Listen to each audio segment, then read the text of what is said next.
కలుగునట్లుగా మీ కృపద ఇచ్చమని వేడుకుంటున్నాను.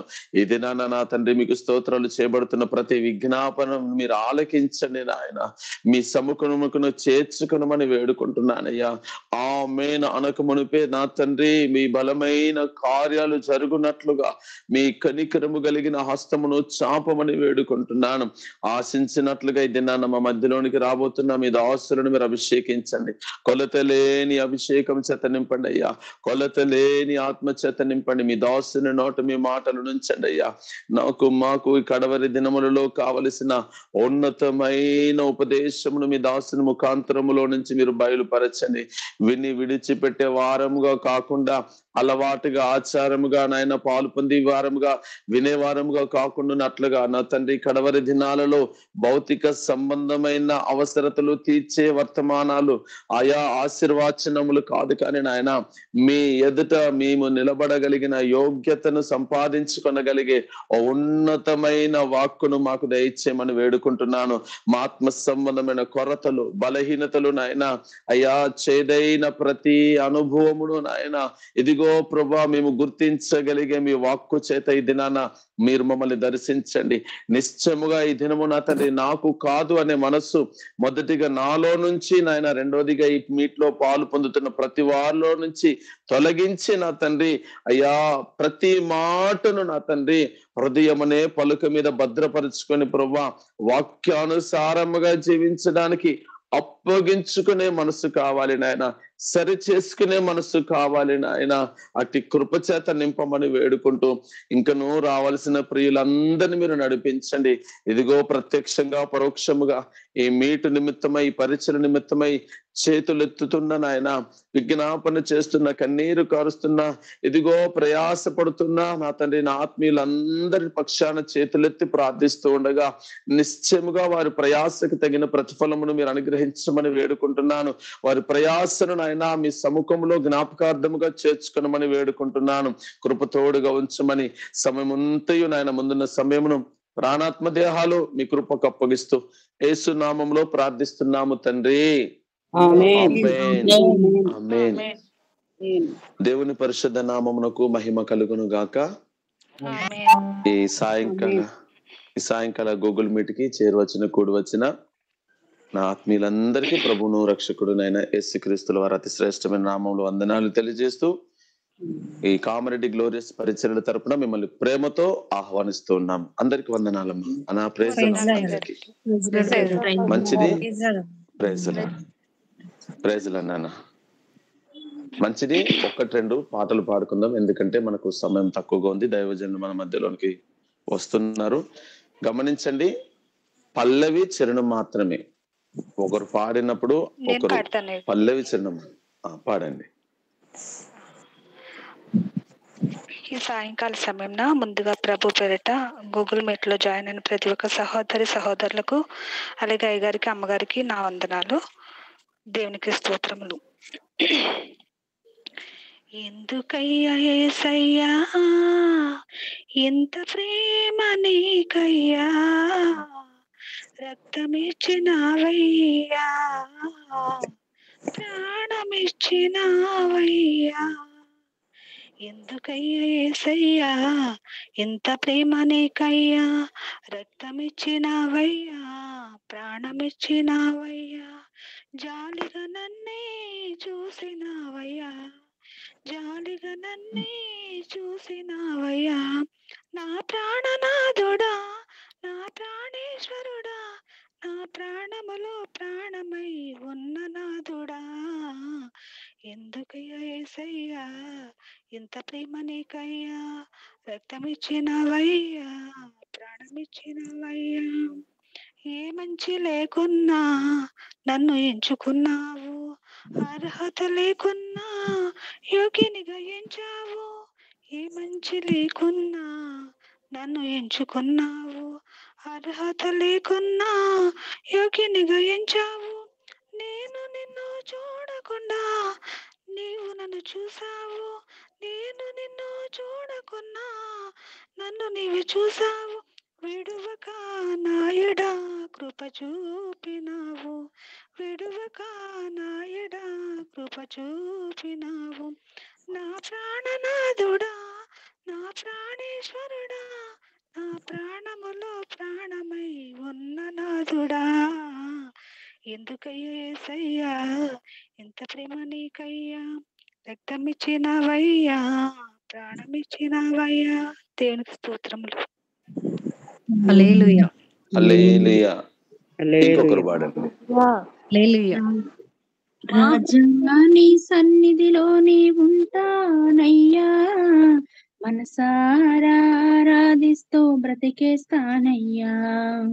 రాజా నీ సన్నిధిలోనే ఉంటానయ్యా, మనసారా ఆరాధిస్తూ బ్రతికేస్తానయ్యా. నేనుండాలేనయ్యా, నేను బ్రతుకాలేనయ్యా, నేనుండాలేనయ్యా, నీ బ్రతుకాలేనయ్యా. నీవే లేకుండా నేనుండాలేనయ్యా, నీ తోడే లేకుండా నీ బ్రతుకాలేనయ్యా. నీవే లేకుండా నేనుండాలేనయ్యా, నీ తోడే లేకుండా నీ బ్రతుకాలేనయ్యా. రాజా నీ సన్నిధిలోనే ఉంటానయ్యా, మనసారా ఆరాధిస్తూ బ్రతికేస్తానయ్యా. నీ సన్నిధానములో సంపూర్ణ సంతోషం, ఆరాధించుకునే విలువైన అవకాశం. నీ సన్నిధానములో సంపూర్ణ సంతోషం, ఆరాధించుకునే విలువైన అవకాశం. కోల్పోయినవన్నీ నాకు ఇచ్చుటకును, బాధల నుండి బ్రతికించుటకును. కోల్పోయినవన్నీ నాకు ఇచ్చుటకును, బాధల నుండి బ్రతికించుటకును. నీవే రాకపోతే నేనేమైపోదును, నీవే రాకపోతే నేనేమైపోదును. నేనుండాలేనయ్యా, నేను బ్రతుకాలేనయ్యా, నేనుండాలేనయ్యా, నేను బ్రతుకాలేనయ్యా. నీవే లేకుండా నేనుండాలేనయ్యా, నీ తోడే లేకుండా నే బ్రతుకాలేనయ్యా. రాజా నీ సన్నిధిలోనే ఉంటానయ్యా, మనసారా ఆరాధిస్తూ బ్రతికేస్తానయ్యా. రాజా నీ సన్నిధిలోనే ఉంటానయ్యా, మనసారా ఆరాధిస్తూ బ్రతికేస్తానయ్యా. దేవునికి స్తోత్రం. హల్లెలూయా. ఆమేన్. హల్లెలూయా. మంచిది, దైవజనులు మన మధ్యలోనికి వచ్చారు. చివరిగా ఇంకొకరు పల్లవి చరణం. హల్లెలూయా. హల్లెలూయా. నా ప్రాణమా నన్ను సన్నుతించుమా, నా అంతరంగ సమస్తమా ప్రస్తుతించుమా. నా ప్రాణమా నన్ను సన్నుతించుమా, నా అంతరంగ సమస్తమా ప్రస్తుతించుమా. మహిమగల యేసుని, పరిశుద్ధమైన క్రీస్తుని, సమాధానకర్తని, శాంతి ప్రేమదాతని. మహిమగల యేసుని, పరిశుద్ధమైన క్రీస్తుని, సమాధానకర్తని, శాంతి ప్రేమదాతని.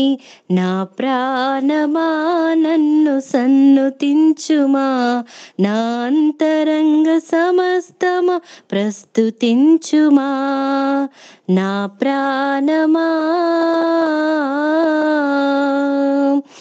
వేదనైనను బహుశోధనైనను, హృదయమంత పగిలిపోవు శోకమైనను. వేదనైనను బహుశోధనైనను, హృదయమంత పగిలిపోవు శోకమైనను. ప్రస్తుతించుమా నీకు జయమునిచ్చు యేసుని, సన్నుతించుమా నీకు జీవమిచ్చు క్రీస్తుని. ప్రస్తుతించుమా నీకు జయమునిచ్చు యేసుని సన్నుతించుమా, నీకు జీవమిచ్చు క్రీస్తుని. నా ప్రాణమా నన్ను సన్నుతించుమా, నా అంతరంగ సమస్తమా ప్రస్తుతించుమా. మహిమ గల యేసుని పరిశుద్ధమైన క్రీస్తుని సమాధానకర్తని శాంతి ప్రేమదాతని. మహిమ గల యేసుని పరిశుద్ధమైన క్రీస్తుని సమాధానకర్తని శాంతి ప్రేమదాతని. నా ప్రాణమా నన్ను సన్నుతించుమా, నా అంతరంగ సమస్తమా ప్రస్తుతించుమా. నా ప్రాణమా. హల్లెలూయా. హల్లెలూయా.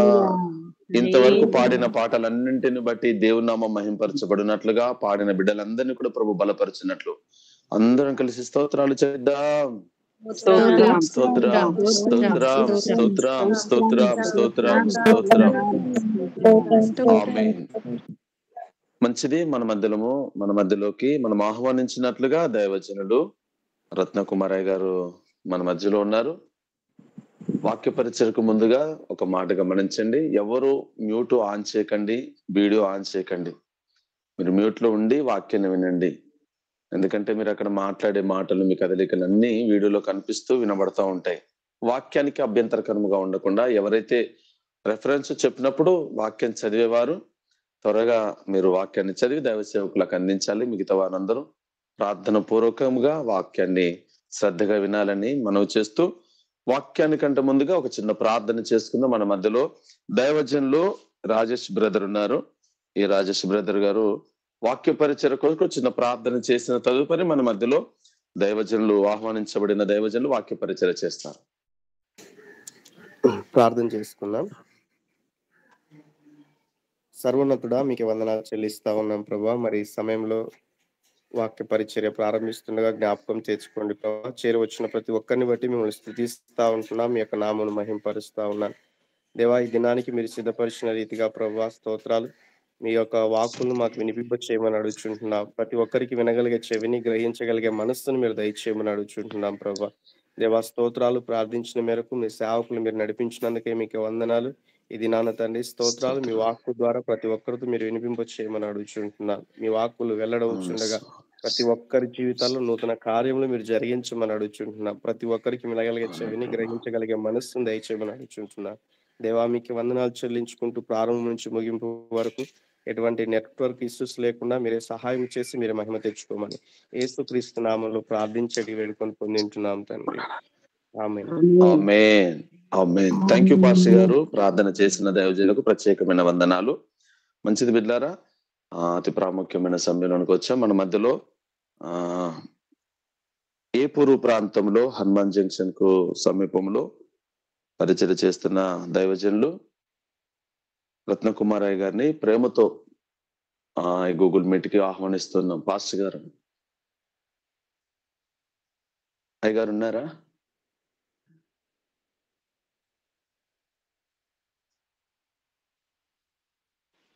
అంకుల్ మీరు మ్యూట్ ఆన్ చేసుకోండి.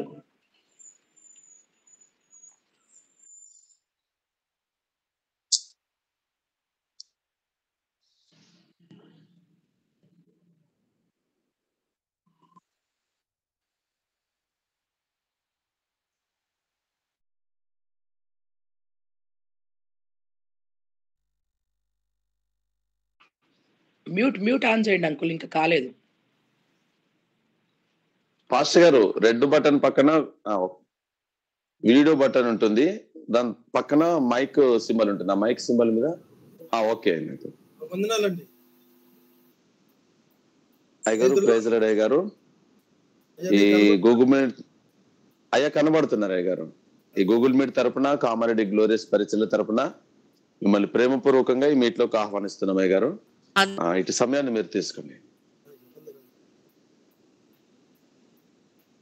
చేరినటువంటి ప్రియమైన దేవుని బిడ్డలందరికీ ప్రభువైన యేసుక్రీస్తు వారి శ్రేష్టమైన నామంలో వందనాలు చెల్లిస్తున్నాను. తర్వాత అయ్యగారు ఇస్సాక్ పాష గారు, మరి ఇదే మొదటిసారి ఈ విధంగా మేము జూమ్ ద్వారా కలుసుకోవటం. వారు నన్ను ఈ విధంగా ఆహ్వానించినందుకు దేవుని యొక్క ప్రేమను బట్టి నేను వారికి వందనాలు చెల్లిస్తున్నాను హృదయపూర్వకంగా. మరి ఈ అవకాశం దేవుడు నాకు ఇచ్చినందుకు దేవదేవునికి నేను వందనాలు చెల్లిస్తున్నాను.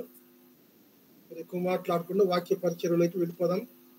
చిన్న ప్రార్థన చేస్తాను, దయచేసి నాతో ఏకీభవించండి. పరిశుద్ధుడు దేవ, కృప కలిగిన మా పరలోకపు తండ్రి, మీరు మా పట్ల చేసే కార్యాలు కంటికి కనపడు, చెవికి వినబడు, హృదయానికి గోచరం కావు. కానీ మా జీవితంలో కని విని ఎరిగినటువంటి కార్యాలు, ఆశ్చర్య కార్యాలు మీరు చేస్తూ ఉంటారు.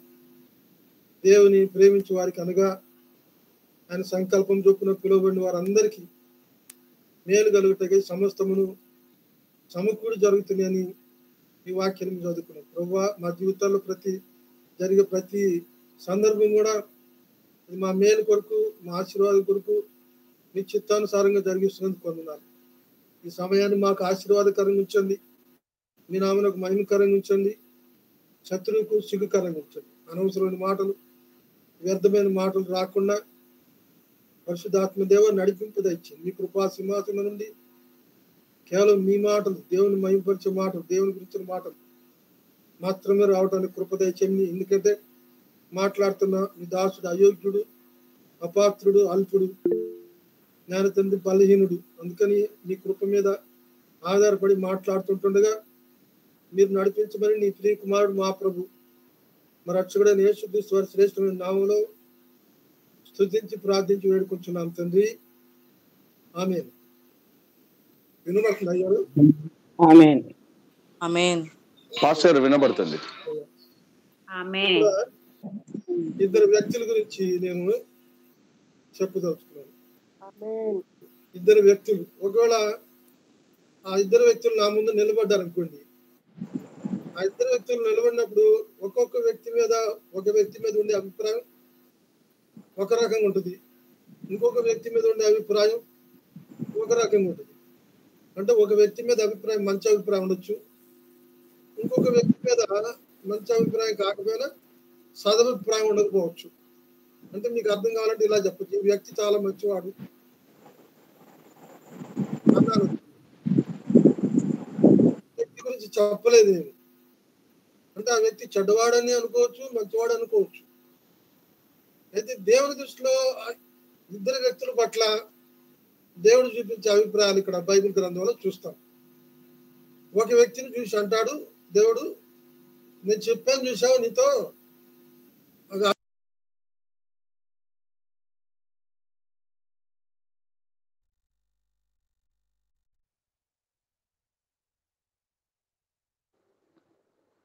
మ్యూట్ పడిందండి.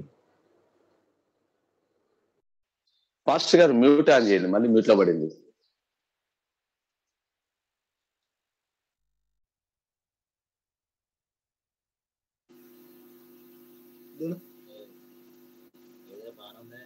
ఇప్పుడే నేను ఓకే పాస్టర్ గారు, ఓకే నాకు గమనించుకుంటాను. సరే, వినబడుతుందండి? అయ్యా వినబడుతుందా? వినబడుతుంది అయ్యా.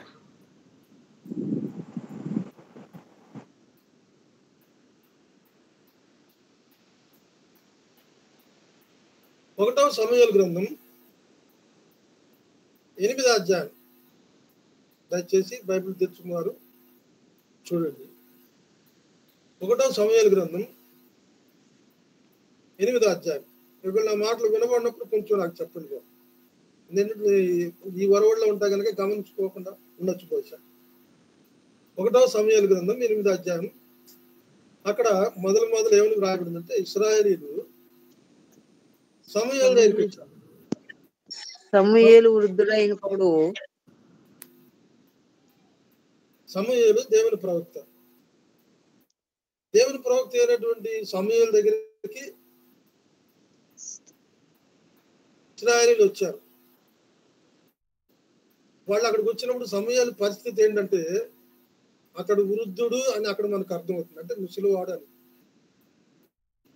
అందుకని వాళ్ళు అతనికి ఆ విషయం తెలియదు అన్నట్లుగా నువ్వు వృద్ధుడివి అని అతనితో అంటూ, నువ్వు వృద్ధుడు అయిపోయావు, నువ్వు ఇంకా పనికిరావు మాకు న్యాయం తీర్చడానికి, మా సమస్యలకు పరిష్కారం చూపడానికి, మాకు ఆలోచన చెప్పడానికి నువ్వు ఇంక పనికిరావు, ముసలివుడు అయిపోయావు అంటూ ఒక బాధకరమైన మాట ఒకటి అంటారు. ఏమంటారంటే, నీ పిల్లలు నీ వంటి ప్రవర్తన గలవారు కాదు. ఈ మాట నేను చదువుతున్నప్పుడు, ఆలోచిస్తున్నప్పుడు కొంచెం బాధగా అనిపించింది. ఏంటంటే, సమూయేలు దేవుని ప్రవక్త, మన భాషలో పాస్టర్ గారు, ఆయన అయ్యగారు, ఒక సంఘ కాపరి. సమూయేలు అనే ఆయన, ఆమె తల్లి గారు అన్న అనేటువంటి ఆవిడ ప్రార్థన చేసి దేవుని దగ్గర నుండి పొందుకుంది సమూయేలుని. అంతకుముందు ఆమె పిల్లలు లేరు, గొడ్రాలు.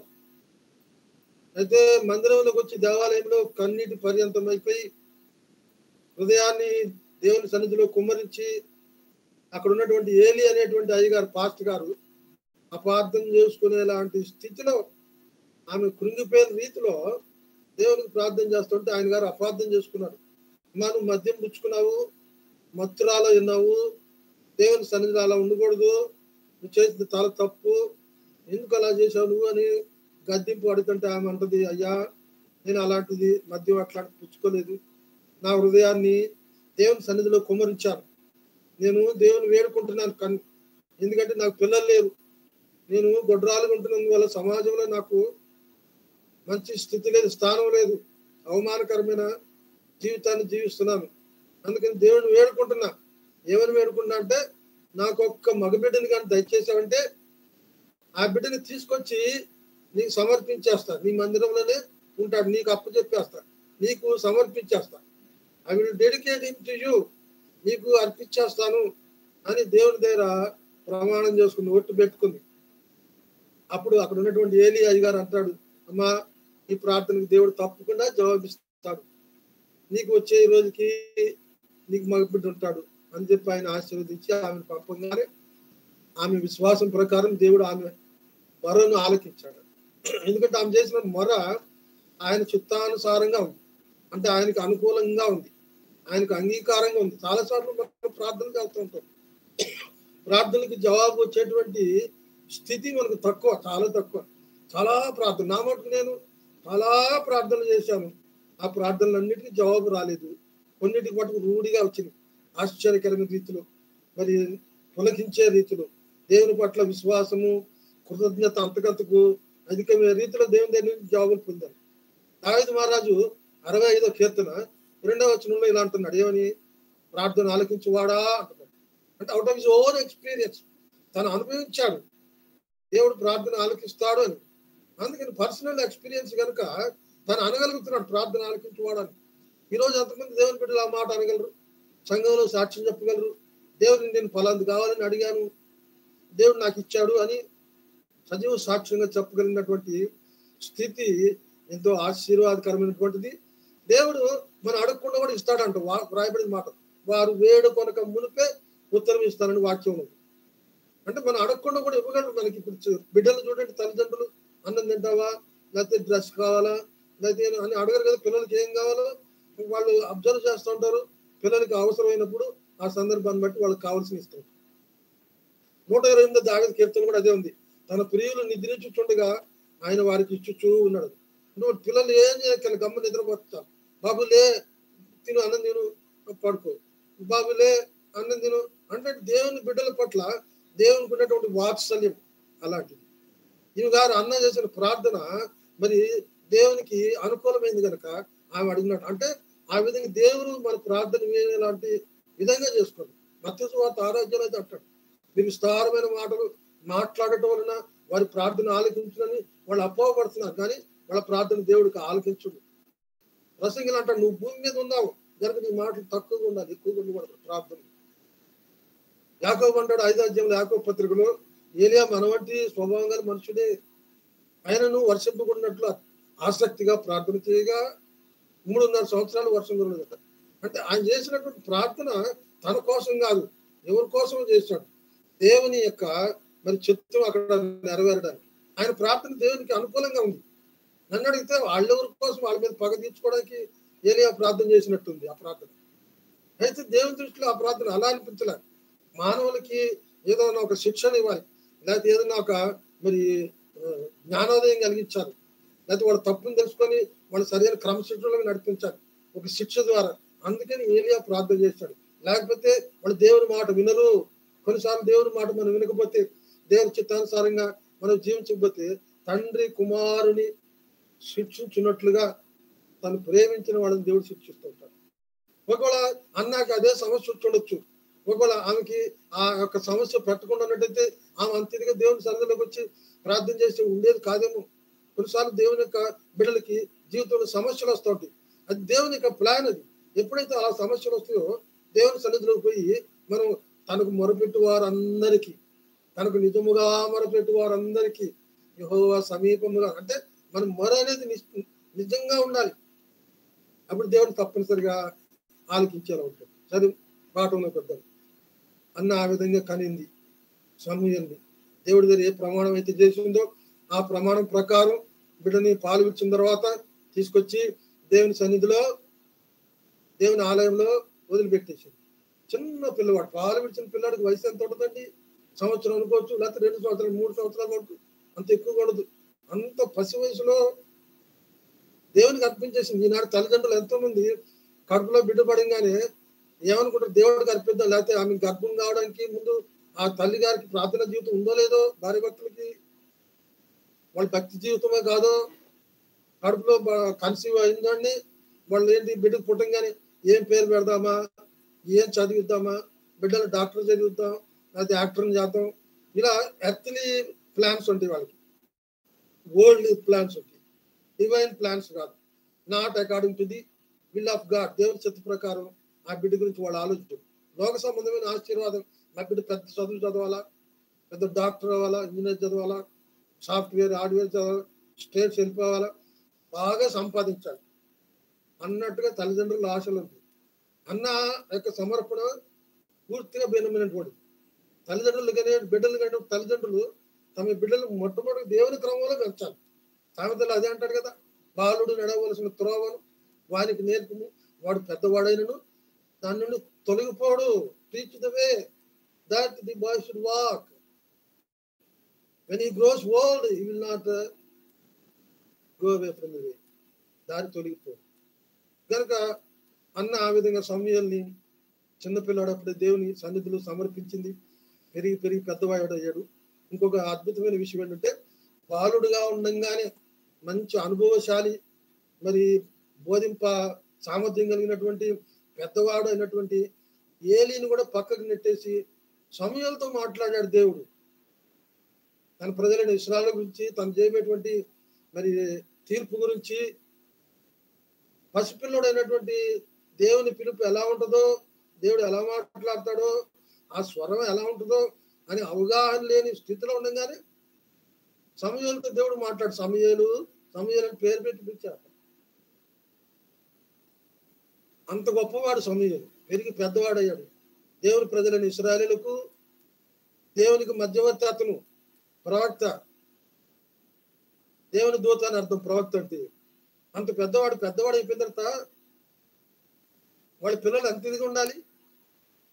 ఈనాడు అనేక మంది తల్లిదండ్రుల యొక్క ప్రవర్తనలు బాగోలేకపోవడం వల్ల పిల్లలు జీవితాలు సరిగా ఉండట్లేదు. వాళ్ళు ఎవరి స్థితికి వచ్చేసరికి పాపంలో పడిపోతున్నారు, లోకంలో పడిపోతున్నారు, చాలా దయనీయంగా జీవితాలు ముగిస్తున్నారు. నాకు తెలుసు, నాకు అనుకున్న ఎంతో మంది ఎవరి బిడ్డలు ఆ విధంగా తన జీవితాలను పాడు చేసుకున్నారు. వాళ్ళ భాష సరిగా ఉండదు, వాళ్ళ ప్రవర్తన సరిగా ఉండదు, పెద్ద చిన్న ఉండదు, మర్యాద ఉండదు, చెడ్డ అలవాట్లు, చెడ్డ సహవాసాలు. దీనికి కారణం నేను అంటాను, తల్లిదండ్రుల యొక్క జీవిత విధానాలు బట్టి. పిల్లల ముందే తల్లిదండ్రులు తిట్టుకుంటూ ఉంటారు, అది పిల్లల ముందే తండ్రి గారి తల్లిని దుర్భాషలు ఆడుతూ ఉంటాడు. పిల్లలు ఆడపిల్లలు ఎదిగొచ్చిన పిల్లల ముందే తల్లి ప్రవర్తన సరిగా ఉండదు, అబద్ధాలు చెప్తూ ఉంటుంది, ప్రార్థన జీవితం ఉండదు, ఇరుగు పొరుగు వాళ్ళతో పోట్లాట, భర్త గారికి వ్యతిరేకమైన పనులు. కుమార్తె గమనిస్తాడు, మా అమ్మ ఎట్లా చేస్తుంది. So she begins to learn, she begins to follow the way of her mother. తల్లి గారు ఎలాంటి అంటారు, పెద్దవాళ్ళు అంటారు చూడండి, తల్లి గట్టి మీద ఉంటుంది, దూడ ఎక్కడ ఉంటుంది. అయితే సమయాల విషయంలో చాలా భిన్నంగా జరిగిపోయింది. వాళ్ళు చెప్తున్నారు వాళ్ళ పిల్లల గురించి సాక్ష్యం. సమయాలు గారు, మీ పిల్లలు నీ వంటి ప్రవర్తన కలిగిన వారు కాదు, their behaviour is very bad అని వాళ్ళకి సాక్ష్యం, చాలా బాధకరమైన సాక్ష్యం.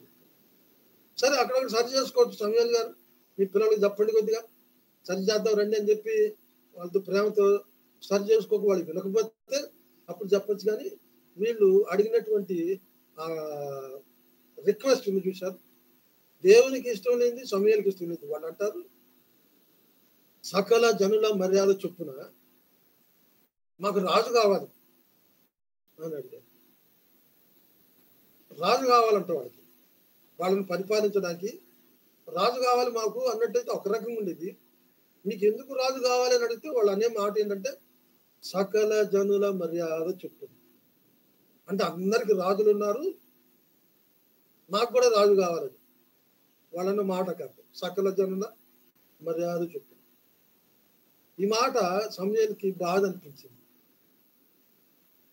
సకల జనులు అంటే దేవుని బిడ్డలు కాదు, వాళ్ళు లోకస్తులు. అంటే లోకస్తులందరూ ఎట్లా చేస్తే మేము కూడా అలా చేస్తాం. దేవుని బిడ్డలు లోకస్తులు ఒకటిగా ఉండకూడదు. చదివారా మీరు ఎప్పుడైనా యాకోబు పత్రిక 4వ అధ్యాయం 4వ వచనం? యాకోబు పత్రిక 4వ అధ్యాయం 4వ వచనం ఏమనుందంటే అక్కడ, వ్యభిచారణులారా ఈ లోక స్నేహం దేవునితో వైరమని మీరు ఎరగరా? మీకు తెలీదా?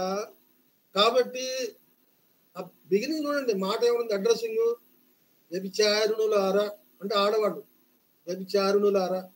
తర్వాత రెండో భాగంలో వస్తుంది, కాబట్టి ఎవడు అంటే అక్కడ మళ్ళీ పురుషులు వచ్చేసారు. పైన వ్యభిచారణలు ఒక్కళ్ళేనా, మిగతా వాళ్ళకి లేదా? అయితే ఇంగ్లీష్ బైబిల్ మటుకు క్లియర్గా ఉంది, అడల్టరర్స్ అండ్ అడల్టరెసెస్.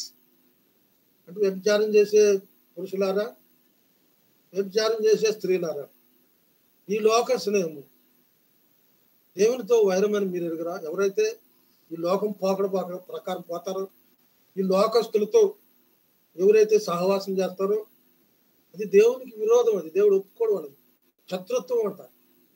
కాబట్టి కాగా ఎవడైనాను ఈ లోకంతో స్నేహం చేస్తాడో ఎవడు, వాడు దేవునికి శత్రువు అంటారు. Very horrible statement. అంటే ఈ లోకస్తులందరూ కూడా దేవునికి శత్రువులు. దేవునికి శత్రువు లేని వాడితో మనం దేవుని బిడ్డలు స్నేహం చేయకూడదు. వాళ్ళతో వాళ్ళ ఆచారాలు, వాళ్ళ అలవాట్లు మనం పాటించనేకూడదు అసలు. అయితే వీళ్ళేమంటారు, అందరికీ రాజు ఉన్నాడు లోకంలో, మాకు కూడా రాజు కావాలి. దేవుని బిడ్డలారా, మనం లోక మర్యాదను పాటించకూడదని ఎప్పుడు పండుగలప్పుడు, పెళ్లిళ్ళప్పుడు బయటపడిపోతారు. వాళ్ళ క్రిస్టియన్స్ చెప్పుకుంటూనే ప్రార్థనలకు పోతుంది. పెళ్లిళ్ళప్పుడు మరీను ఆ లోకస్తులు ఆ పెళ్లిలో ఎలాంటి ఆచారాలు ఆచరిస్తారో అవన్నీ వీళ్ళు కూడా పెడతారు.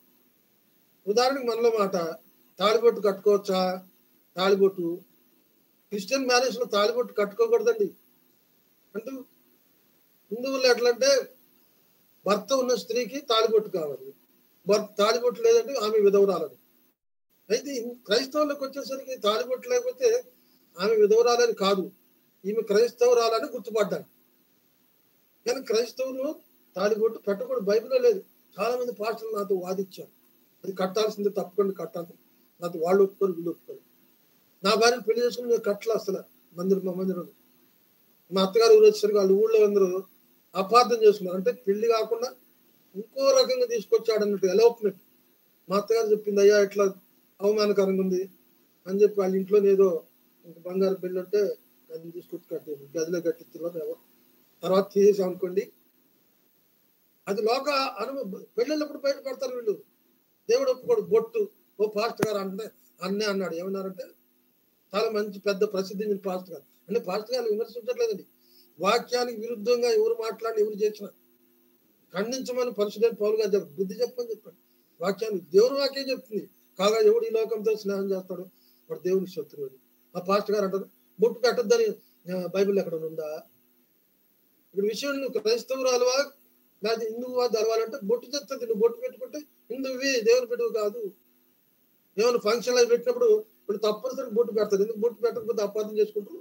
వీళ్ళు కిరస్థాన పోళ్ళు, క్రైస్తవులు, మాదిగోళ్ళు మళ్ళీ గౌరవించరు అన్న విధంగా ఖచ్చితంగా ప్రార్థనకు వచ్చేవాళ్ళు విశ్వాసం అని చెప్పుకునేవాళ్ళు బొట్టు పెట్టుకోవడం నేను చూశాను. అంటే ఆ బొట్టు పెట్టుకోకపోతే వాళ్ళకి దేవుని బిడ్డలో గుర్తింపు ఉంది చూశారు, ఐడెంటిఫికేషన్. అది చాలా అవమానం మాకు.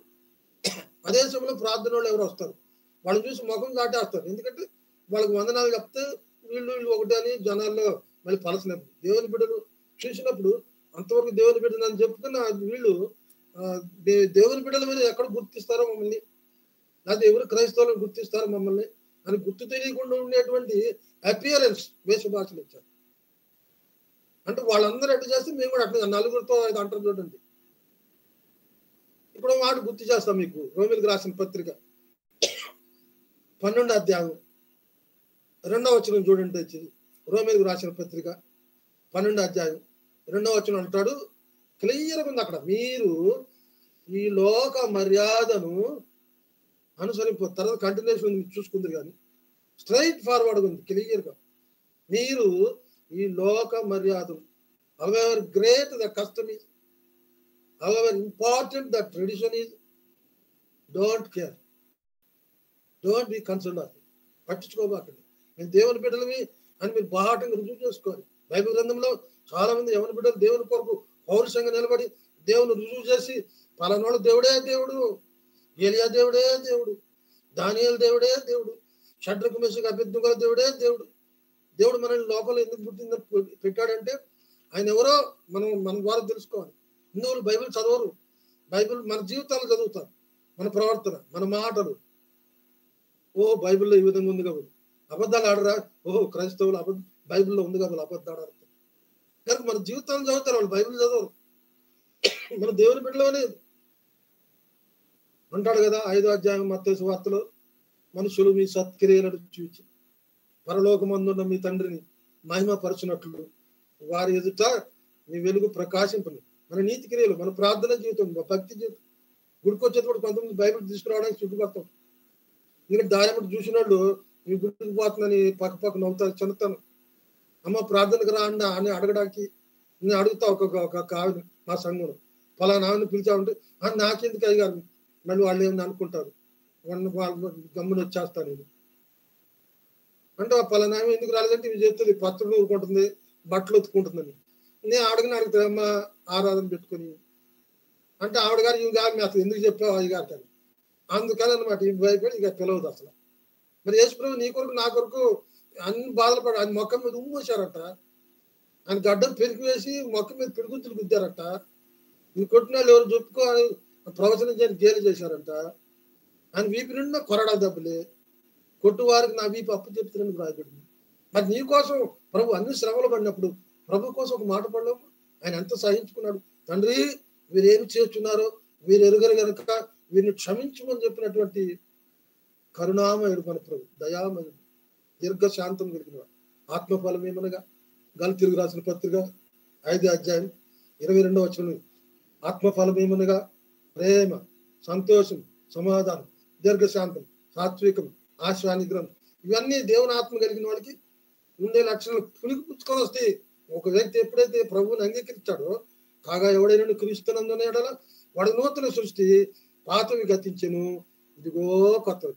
Completely change.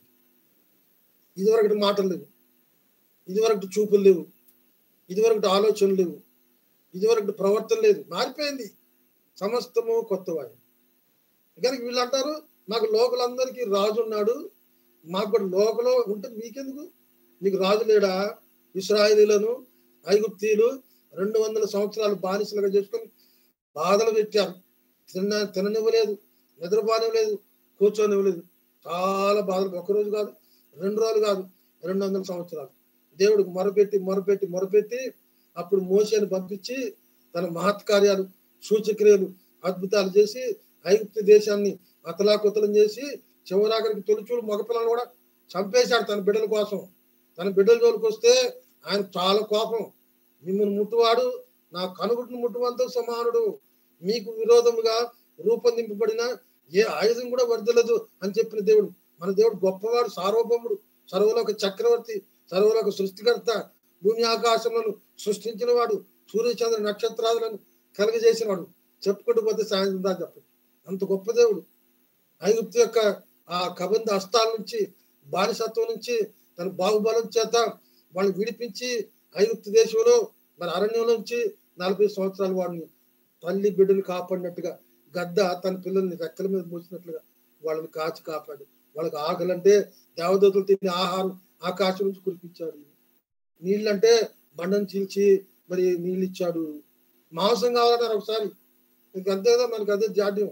ఆదివారం వచ్చిందంటే ఒక ఆమె అంటుంది మార్కెట్లో, అబ్బా ఈరోజు తిని బాగా తిని సావాలంటుంది. అంటే తిండి మీద అంత మమకారం అయిపోయింది. మాంసం మాంసం మాంసం అనేసారు.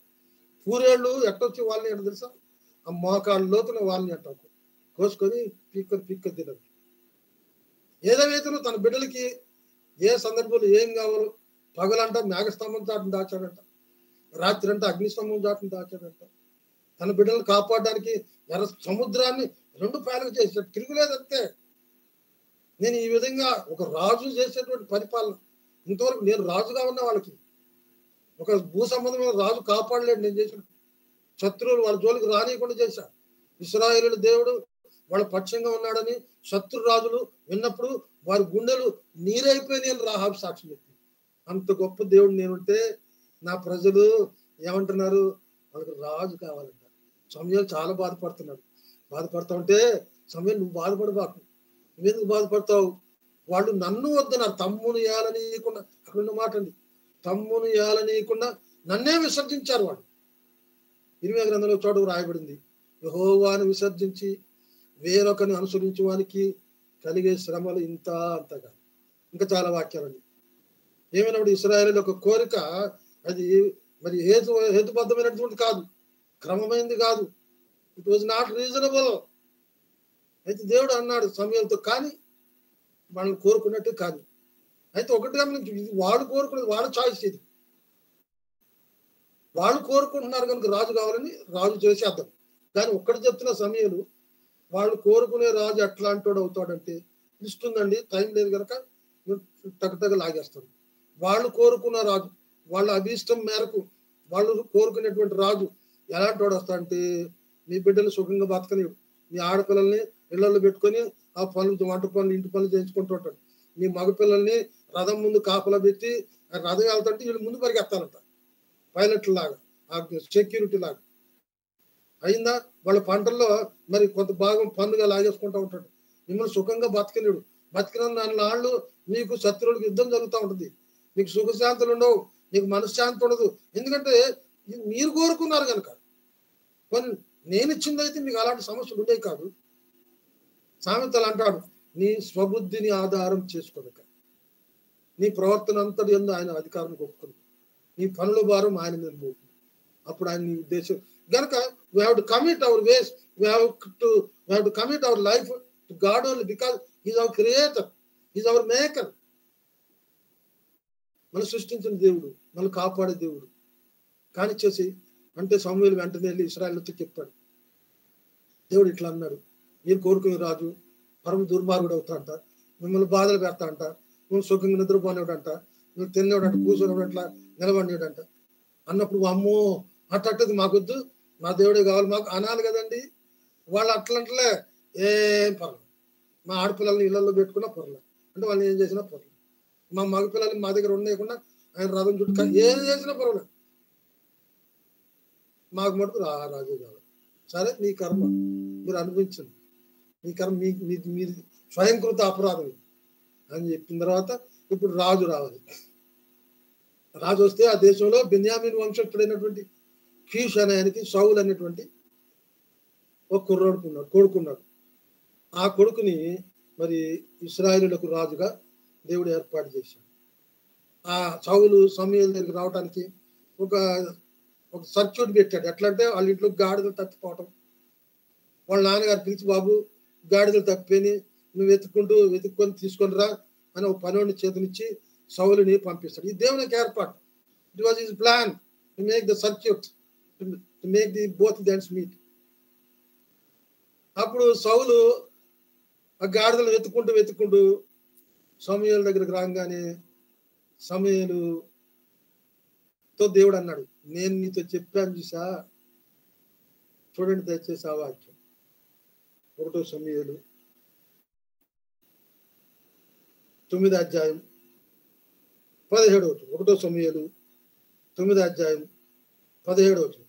సౌలు సమూయేలునకు కనబడగానే యెహోవా, ఇతడే నేను నీతో చెప్పిన మనిషి, ఇదిగో ఇతడే నా జనులను ఏలునని అతనితో అలా చెప్పడంలో ఆయన సంతోషం లేదు, అక్కడ ఇష్టం లేనట్టు. నేను చెప్పాను కదా, నా ప్రజల్ని సరిగ్గా చూడ్డని, వాళ్ళు కాపాడ్డని, వాళ్ళు బాధలు పెడతాడని అని చెప్పా చూసావా అనే తాత్పర్యం ఒక ముక్కలో చెప్పాడు. నేను నీకు చెప్పాను కదా సమూయేలు, అతని అంటే నా ప్రజల్ని బాధ పెట్టేవాడు, నా ప్రజల్ని సుఖంగా బతకనినోడు. ఆయన బతికినంత కాలం శత్రువులతో యుద్ధమే. ఎప్పుడు యుద్ధాలు జరిగి బాంబులు పడతాంటే మనుషులు నిద్రపోతారండి. అతనే ఎత్తును అని చెప్పాడు. అట్లా చెప్పడంలో అతని హేటర్, దేవుని యొక్క అయిష్టత కనబడుతుంది. సరే, ఎట్లయితేను అతను పిలిచి సమూయేలు అభిషేకించాడు, ఇశ్రాయేలులకు రాజుగా చేశాడు, ఇశ్రాయేలు మీద పరిపాలిస్తున్నాడు. కొంతకాలం న్యాయం చేశాడు దేవుని యొక్క ఏర్పాట్లో. అయితే ఒకానొక సందర్భంలో దేవునికి వ్యతిరేకమైన పనులు చేశాడు. నేను అన్ని వివరించడానికి టైం చాలదు. దేవునికి పాపం వచ్చేసింది. సమూయేలుని పిలిచి, నేను అతనిని త్రోసివేసి ఉన్నాను. ఎంత భయంకరమైన స్టేట్మెంట్. ఇక్కడ ఒక ప్రశ్న అడుగుతున్నాను. ఈ మాటలు వింటున్నప్పుడు బిడ్డలారా, దేవుడు కోరుకున్న వ్యక్తివేనా నువ్వు? దేవుడు నిన్ను చూసి నీ పేరు సపోజ్ మరియమ్మ అనుకోండి, మరియమ్మ నేను కోరుకున్న బిడ్డ అని నిన్ను గురించి అంటున్నాడా? చెప్పగలవు? Are you sure of it? నేను చెప్పగలను. నాకు తెలుసు వ్యక్తిగతంగా అనుభవాలు బట్టి దేవుడు నన్ను కోరుకున్నాడని. ఎప్పుడో మట్టిలో కలిసిపోయేవాడిని. నన్ను మట్టి చేయడానికి వచ్చిన వాళ్ళందరూ మట్టిలో కలిసిపోయారు. విమర్శించడానికి కాదు, కానీ దేవుడితో నేను దేవుని పనికి వస్తున్నా. I am an instrument to be used by the almighty God. దేవుడు వాడుకున్నటువంటి పరికరాన్ని నేను. ఆయనకు అవసరం ఇది. ఈ పనిముట్టు పారేస్తే పని ఆగిపోద్ది అక్కడ. అందుకని దేవుడు నన్ను కాపాడుతున్నాడు, దేవుడు నన్ను ఉపయోగించుకున్నాడు.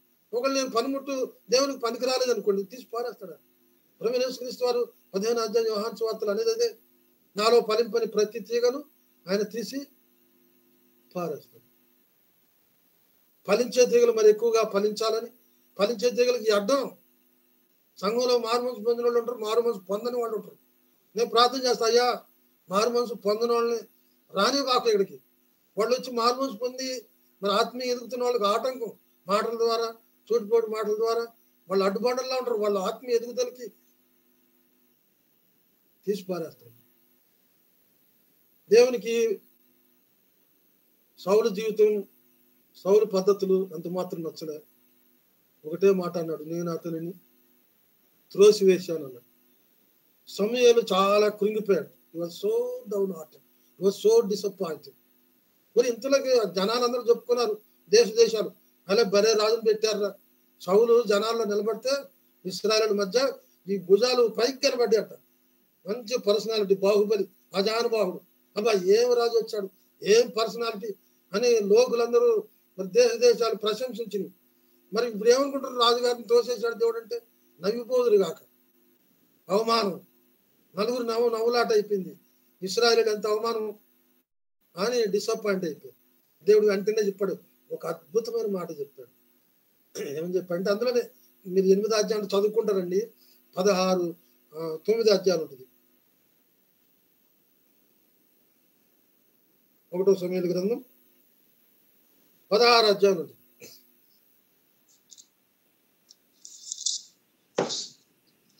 నువ్వేమి బాధ సమూయేలు అంటూ ఒకటి అంటాడు ఆయన మాట, యెహోవా తన చిత్తానుసారమైన మనస్సు గల ఒకరిని కనుక్కున్నాడు. అంటే దేవుడు ఏమనుకుంటే ఈయన గారు అదే అనుకుంటా అంట. దేవుడు ఈ వ్యక్తి మరి పలాని పని చేస్తే బాగుండు ఆయన మనసులో అనుకోగానే ఈయన గారు అర్థం చేసుకొని చెప్పినట్టుగా అలా చేస్తాడంట. అంటే he was according to the mind of God. He was according to the will of God. దేవుని చిత్త ప్రకారం నడుచుకున్నటువంటి ఆయన ఎవరో కాదు, దావీదు మహారాజు అని మనం వ్యవహారికంగా అంటూ ఉంటాం. ఈయన ఎప్పుడో దావీదు మహారాజుని దేవుడు ఎప్పుడో చూసి అప్పటికి ఆయన వ్యక్తుల్లోకి రాలే, హిస్టరీలోకి రాలే, జనాల్లోకి రాలే, ఆయన ఎవరికి తెలియదు. కానీ దేవుడికి తెలుసు. వాక్యం చోటు రాయబడింది, తల్లి గర్భంలో పిండముగా రూపొందింపబడక ముందే నేను నిన్ను ఎరిగిన వాడిని, నిన్ను పేరు పెట్టించాను. కానీ నేను మా అమ్మగారి కడుపులో పడకముందే, before I was conceived God knew me, అనాది కాల సంకల్పం బట్టి జగత్తు పునాది వేయకముందే ఆయన నన్ను ఏర్పరచుకున్నాడు. అందుకనే నేను తప్పిపోలే. ఎన్నో శోధనలు వచ్చినాయి నా భక్తిని పాడు చేయడానికి, నా విశ్వాసాన్ని పాడు చేయడానికి, దేవుడి నుంచి దూరం చేసి నన్ను లోకంలో కొంచెం లేకుండా చేసి నన్ను నరకంలో పడేయడానికి శత్రువు ఎంతో ప్రయత్నించాడు. కానీ I was registered, I was preserved, జాగ్రత్తగా భద్రం చేశాడు, అన్నిటి నుంచి నన్ను కాపాడ్డాడు. దావీదు విషయంలో కూడా అదే జరిగింది. నువ్వేం డిసప్పాయింట్ కాబోక సమయాలు, I have already found a man who wax according to my will, కనుక నేను అతను రాజుగా చేసుకుంటాను అని చెప్పాడు. ఆ రాజు గురించి చెప్పమంటారా? అతను నేను ఇచ్చేటువంటి సింహాసనం శాశ్వత సింహాసనం. ఆ సింహాసనం మీద రేపు ప్రభువైన యేసుక్రీస్తు వారు వచ్చి సర్వలోకానికి తీర్పు తీర్చబోతున్నారు. అది దావీదు సింహాసనం. ఒక గుడ్డ ఆయన అంటాడు, యేసు ప్రభుని కేకేసి, దావీదు కుమారుడా నన్ను కరుణించు అంటాడు. అంటే అంత ప్రయారిటీ ఇచ్చాడు ఆ వ్యక్తికి, అంత గొప్పడు అనమాట ఆయన. వాళ్ళ నాన్నగారి పేరు యెషై. చెప్పాడు దేవుడు సమూయేలుతో, యెషై ఇంటికి వెళ్ళు, వాళ్ళ ఇంట్లో ఒక అతను నేను రాజుగా చేస్తున్నానని చెప్పు అనగానే, అంతకుముందు ఎలా జరిగింది? సౌలు సమూయేలు దగ్గర రావటం జరిగింది. ఇప్పుడు సమూయేలే దేవుడు ఎవరినైతే రాజుగా చేయబోతున్నాడో అక్కడికి వెళ్ళాలి. దేవుని బిడ్డలారా, మనం ఒకళ్ళ దగ్గరికి వెళ్ళి ఒకళ్ళ మెహర్బానీ కొరకు ప్రాపకుని దగ్గర ప్రాధేయపడక్కర్లేదు. We need not go around the people for begging for their help, వాళ్ళ సహాయం కోసం. 146 దావీదు కీర్తనలో ఒక అద్భుతమైన మాట ఉంది. రాజుల చేతనైనను నరుల చేతనైనను రక్షణ కలగదు, వారిని నమ్ముకోబాకండి. వారి సంకల్పములు నాడే నశించును, వారి ప్రాణములు వెడలిపోవును, వారు మంటి పాలగుదురు. ఎవరికి యాకోబు దేవుడు సహాయుడుగునో, ఎవడు తన దేవుడైన యెహోవా మీద ఆశ పెట్టుకున్నాను వాడు ధన్యుడు. కనుక చూడండి, ఎంతో మంది రాజులు వచ్చారు, మట్టిలో కలిసిపోయారు. వాళ్ళ ప్లాన్స్ ఒక మాట అంటాను, నేను రాజకీయాల గురించి మాట్లాడటం కాదు, కానీ వైఎస్ రాజశేఖర రెడ్డి గారు రచ్చబండ అనే కార్యక్రమం మొదలుపెట్టారు. రచ్చబండ అనే కార్యక్రమం కానీ ఆయన చేయగలిగినట్టయితే ఆంధ్రప్రదేశ్ రూపురేఖలు మారిపోయండి. అదే ఫస్ట్ రోజు స్టార్ట్ చేస్తున్నాడు, ప్రారంభం. ఆ రోజు వర్షం కురుస్తూ ఉంది. జనాలందరూ చెప్పారు వర్షం ఉందండి, వాతావరణం అనుకూలంగా లేదు అంటే, ఆయన గారు అన్నారట, మొట్టమొదటి రోజే మనం ఆగితే ఎట్లా, శుభవాణి ఏమైనా కష్టమైన నష్టమైన వెళ్ళాల్సిందని చెప్పి హెలికాప్టర్లు బయలుదేరారు. తర్వాత కనబడలే. నా మటుకు చాలా బాధ అనిపింది. కాసేపు దాకా కాలు చేతి చల్లు పడిపోయింది. అప్పుడు నేను ఒక చర్చి ఇనాగ్రేషన్కి వెళ్తున్నాను. వెళ్తా మధ్యలో ఒక ఇంటర్నెట్ షాప్ ఉంటే సెంటర్ ఉంటే అక్కడ వెళ్ళి చూస్తూ ఉండేసరికి అందులో చెప్తున్నారు దుర్మార్గం అని. రాజుల చేతనైనను నరుల చేతనైన రక్షణ కలగదు, వారిని నమ్ముకోబాకండి. వారి సంకల్పం, వాళ్ళ very day they have plans. ఏ రోజైతే ప్లాన్స్ వాళ్ళు పెట్టుకున్నారు, రచ్చబండక ఆ రోజే ధ్యాన్ వాజ్ దేర్. కనుక మనం నిత్యమైనటువంటి సత్యమైనటువంటి దేవుడు మనకున్నాడు. ఎవరికి యాకోబు దేవుడు సహాయుడును, ఎవడు తన దేవుడైనా యెహోవా మీద ఆశ పెట్టుకుని వాడు. యెషై గారి ఇంటికి వెళ్ళాడు సమూయేలు. అయ్యా యెషై గారు, ఆయన బిత్రపాడు ఎందుకా మన ఇంటికి వచ్చాడు, మన ఇంట్లో ఏదో ఘోరం చేసి ఉంటారు, దేవుడు శిక్ష కోసం పంపించాడు అని గడగడలాడుతున్నారు. అప్పటికి ఈయన అన్నాడు, అయ్యా మీ ఇంట్లో ఒక అతన్ని దేవుడు రాజుగా చేయదలుచుకున్నాడు. గుడ్ న్యూస్ కదా. యెషై చాలా సంతోషపడ్డాడు. అరే పెద్దోడా రైట్ రా, నువ్వు ఇంటి పెద్దోడు కదా, తల్లిదండ్రులకి లేదా తండ్రికి పెద్ద కొడుకు మీద ఉంటుంది ముందు. ఎందుకంటే తర్వాత బాధ్యతలు ఆయనే కొమ్ము కాసేది, భుజం కాసేది. ఇంటి బాధ్యతలు ఆయనకి అప్పచెప్తే తండ్రికి కొంచెం భారం తగ్గుతుందని. అందుకని ఇంటికి పెద్ద కొడుకు రాజు అయితే తనకు చాలా బాగుంటుంది, తన కొడుకు రాజు. అబ్బా ఎంత పొజిషన్ చూడండి. అనగానే పెద్దోడు వచ్చేసాడు. పెద్దోడు రాగానే సమూయేలు పెద్దోడు అంక చూశాడు. చూసి బెత్తరపడి ఆ పర్సనాలిటీ, ఆ మజిల్స్, ఆ కండరాలు ఉందండి. బైబిల్ అట్లా చూపిస్తాను. నిజముగా యెహోవా అభిషేకించిన వాడు వచ్చాడు ఇక్కడ అని తనకు తానే డిసైడ్ చేసుకుంటాడు రాజు. అప్పుడు దేవుడు ఏమన్నాడు చూడండి. 1 సమూయేలు గ్రంథము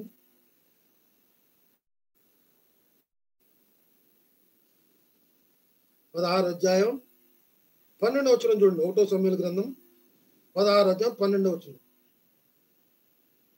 ఇంకో 15 నిమిషాలు ఉంది టైం నాకు. అతడు వానిని పిలువనంపించి కాదండి, క్షమించండి,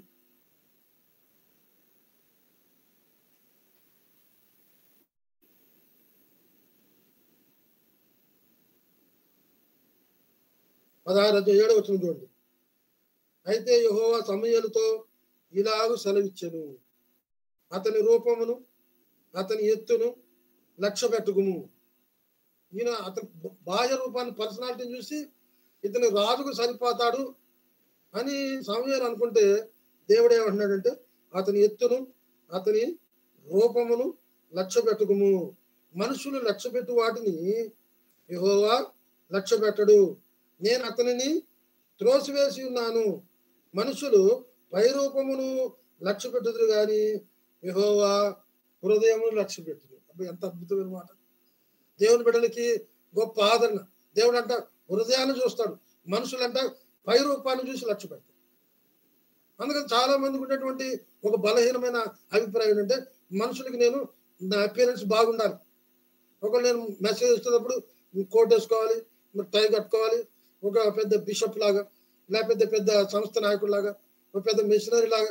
ఎందుకంటే జనాలు నన్ను చూసిన నా మీద వాళ్ళకి ఒక అభిప్రాయం కలగాలి.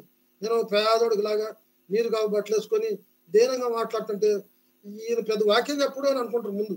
ఈయనకి మెసేజ్ సరి అదే బాగా టిప్ టాప్ ఉండి గంభీరంగా ఉండి దేవునికి స్తోత్రం అని అనుకోండి, అమ్మో బ్రహ్మాండం చెప్పేస్తాను. బలహీనమైనటువంటి ఒపీనియన్, అట్రాక్షన్. ఇది మొట్టమొదటిలోనే జరిగింది ఈ బలహీనత.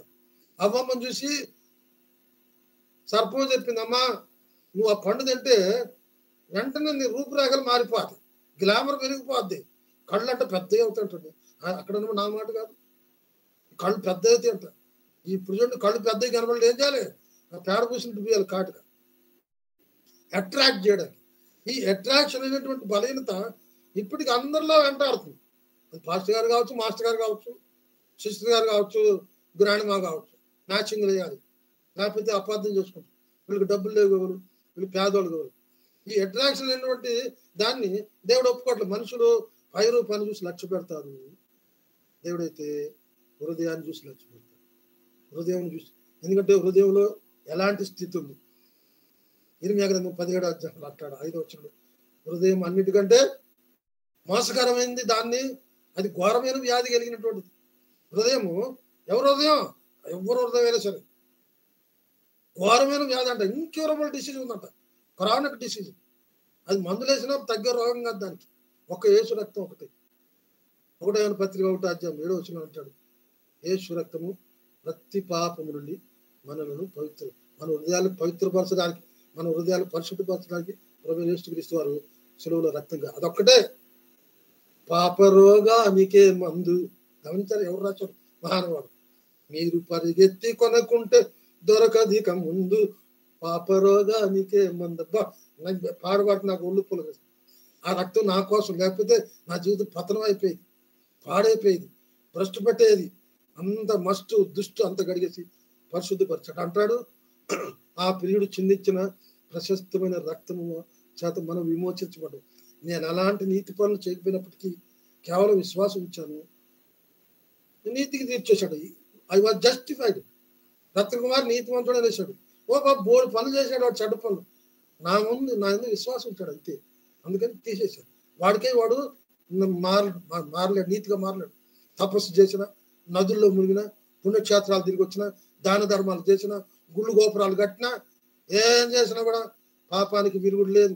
యెషయా అంటాడు, మీ నీతి క్రియలు నా దృష్టికి మురుగుగుడ్డల్లా కనబడుతున్నట్టు. మనం చేసే ఈ దాన ధర్మాలు, ఈ మంచి పనులు, యాగాలు, త్యాగాలు, ఇవన్నీ మురుగుగుడ్డలు అంట. మురుగుగుడ్డలు అంటే దుర్వాసన వచ్చేటువంటి ఫౌల్ స్మెల్. మరి ఎట్లయ్యా నాకు నేనుగా నీతిగా ఉండలేను, రేపేం చేస్తాను నాకు తెలియదు. ఇట్లా మహామావులు తొలిగింతలు పడ్డారు, నాకేంటి వాటితో సొల్యూషన్ చేయాలి, నాకు పరిష్కారం ఉన్నట్టు యేసు రక్తం ఫినిష్. నేను రాత్రి రోజు పడుకునేటప్పుడు ప్రార్థన చేస్తా, అయ్యా ఈ రోజు అంతా నీ ప్రవర్తనలు ఎక్కడున్నా, ఆలోచనలు, మాటల్లో, చూపుల్లో, తలంపుల్లో ఎక్కడన్నా అపవిత్రం యేసు రక్తం. ప్రతిరోజు యేసు రక్తం, ప్రతిరోజు స్నానం చేసినట్టు యేసు రక్తం. ప్రతిరోజు మనం యేసు రక్తం కేవలం పాపం పోగొట్టడానికండి. అందుకని బరిగొడ్లు పాలు ఇవ్వడానికి కాదు, లేకపోతే ఒంట్లోని రోగాలు పోవడానికి కాదు, లేకపోతే దెయ్యాలు పోగొట్టడానికి కాదు.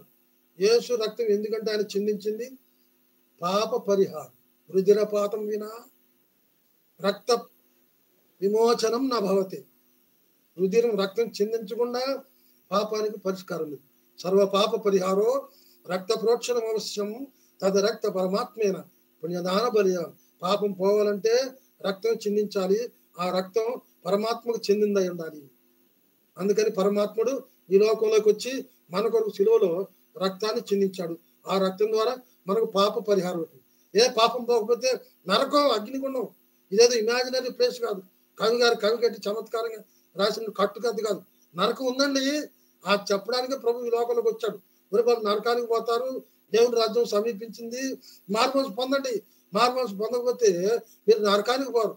నికోదేమని ఓ పెద్ద అయ్యగారు, ఆయన ఓ పీఠాధిపతి కావచ్చు, లేదా బిషప్ గారు కావచ్చు, ప్రభు అంటాడు ఆయనతో, నువ్వు ధర్మశాస్త్రోపదేశకుడు కదా, నువ్వు యూదుల అధికారివి కదా, నీకు ఈ విషయం తెలియలేదా? ఏ విషయం?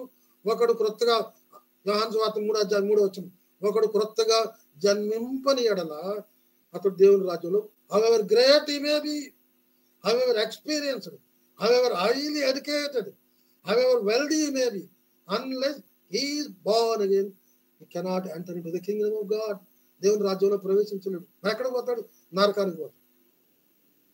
అందుకోసం యేసు రక్తం చిందించింది కనుక ఈ హృదయాన్ని బాగు చేయడానికి యేసు ప్రభువులోకి వచ్చాడు. ఆ హృదయాన్ని దేవుడు చూస్తాడు. అయితే సమూయేలు పై రూపాన్ని లక్ష్య పెట్టబాకు. దావీదు గురించి చెప్పాడు. ఇప్పుడు దావీదు రావాలి. ఇప్పుడు యేసుని అడుగుతున్నాడు, అయ్యా మీ పెద్ద అబ్బాయిని దేవుడు వద్దనేసాడు. అట్లానా? So disappoint. ఉండవాడా రారా, చిన్నవాడా రారా, 6 వచ్చేసారండి. అయిపోయారు, అందరూ అయిపోయారు. ఇదేంటి, దేవుడేమో రాజుగా చేయాలి వీళ్ళ ఇంట్లో అని పంపించాడు. వీడికి తీర వస్తే అందరూ అయిపోయారు. దేవుడు ఎటు చెప్పాడు ఏంటి? నో, దేవుడు చెప్పింది కరెక్ట్. ఎప్పుడే సార్ ఓ పాట నాకు తెలుసు, యేసు ప్రభుని సంకల్పములు మారవు అన్నట్టుకి.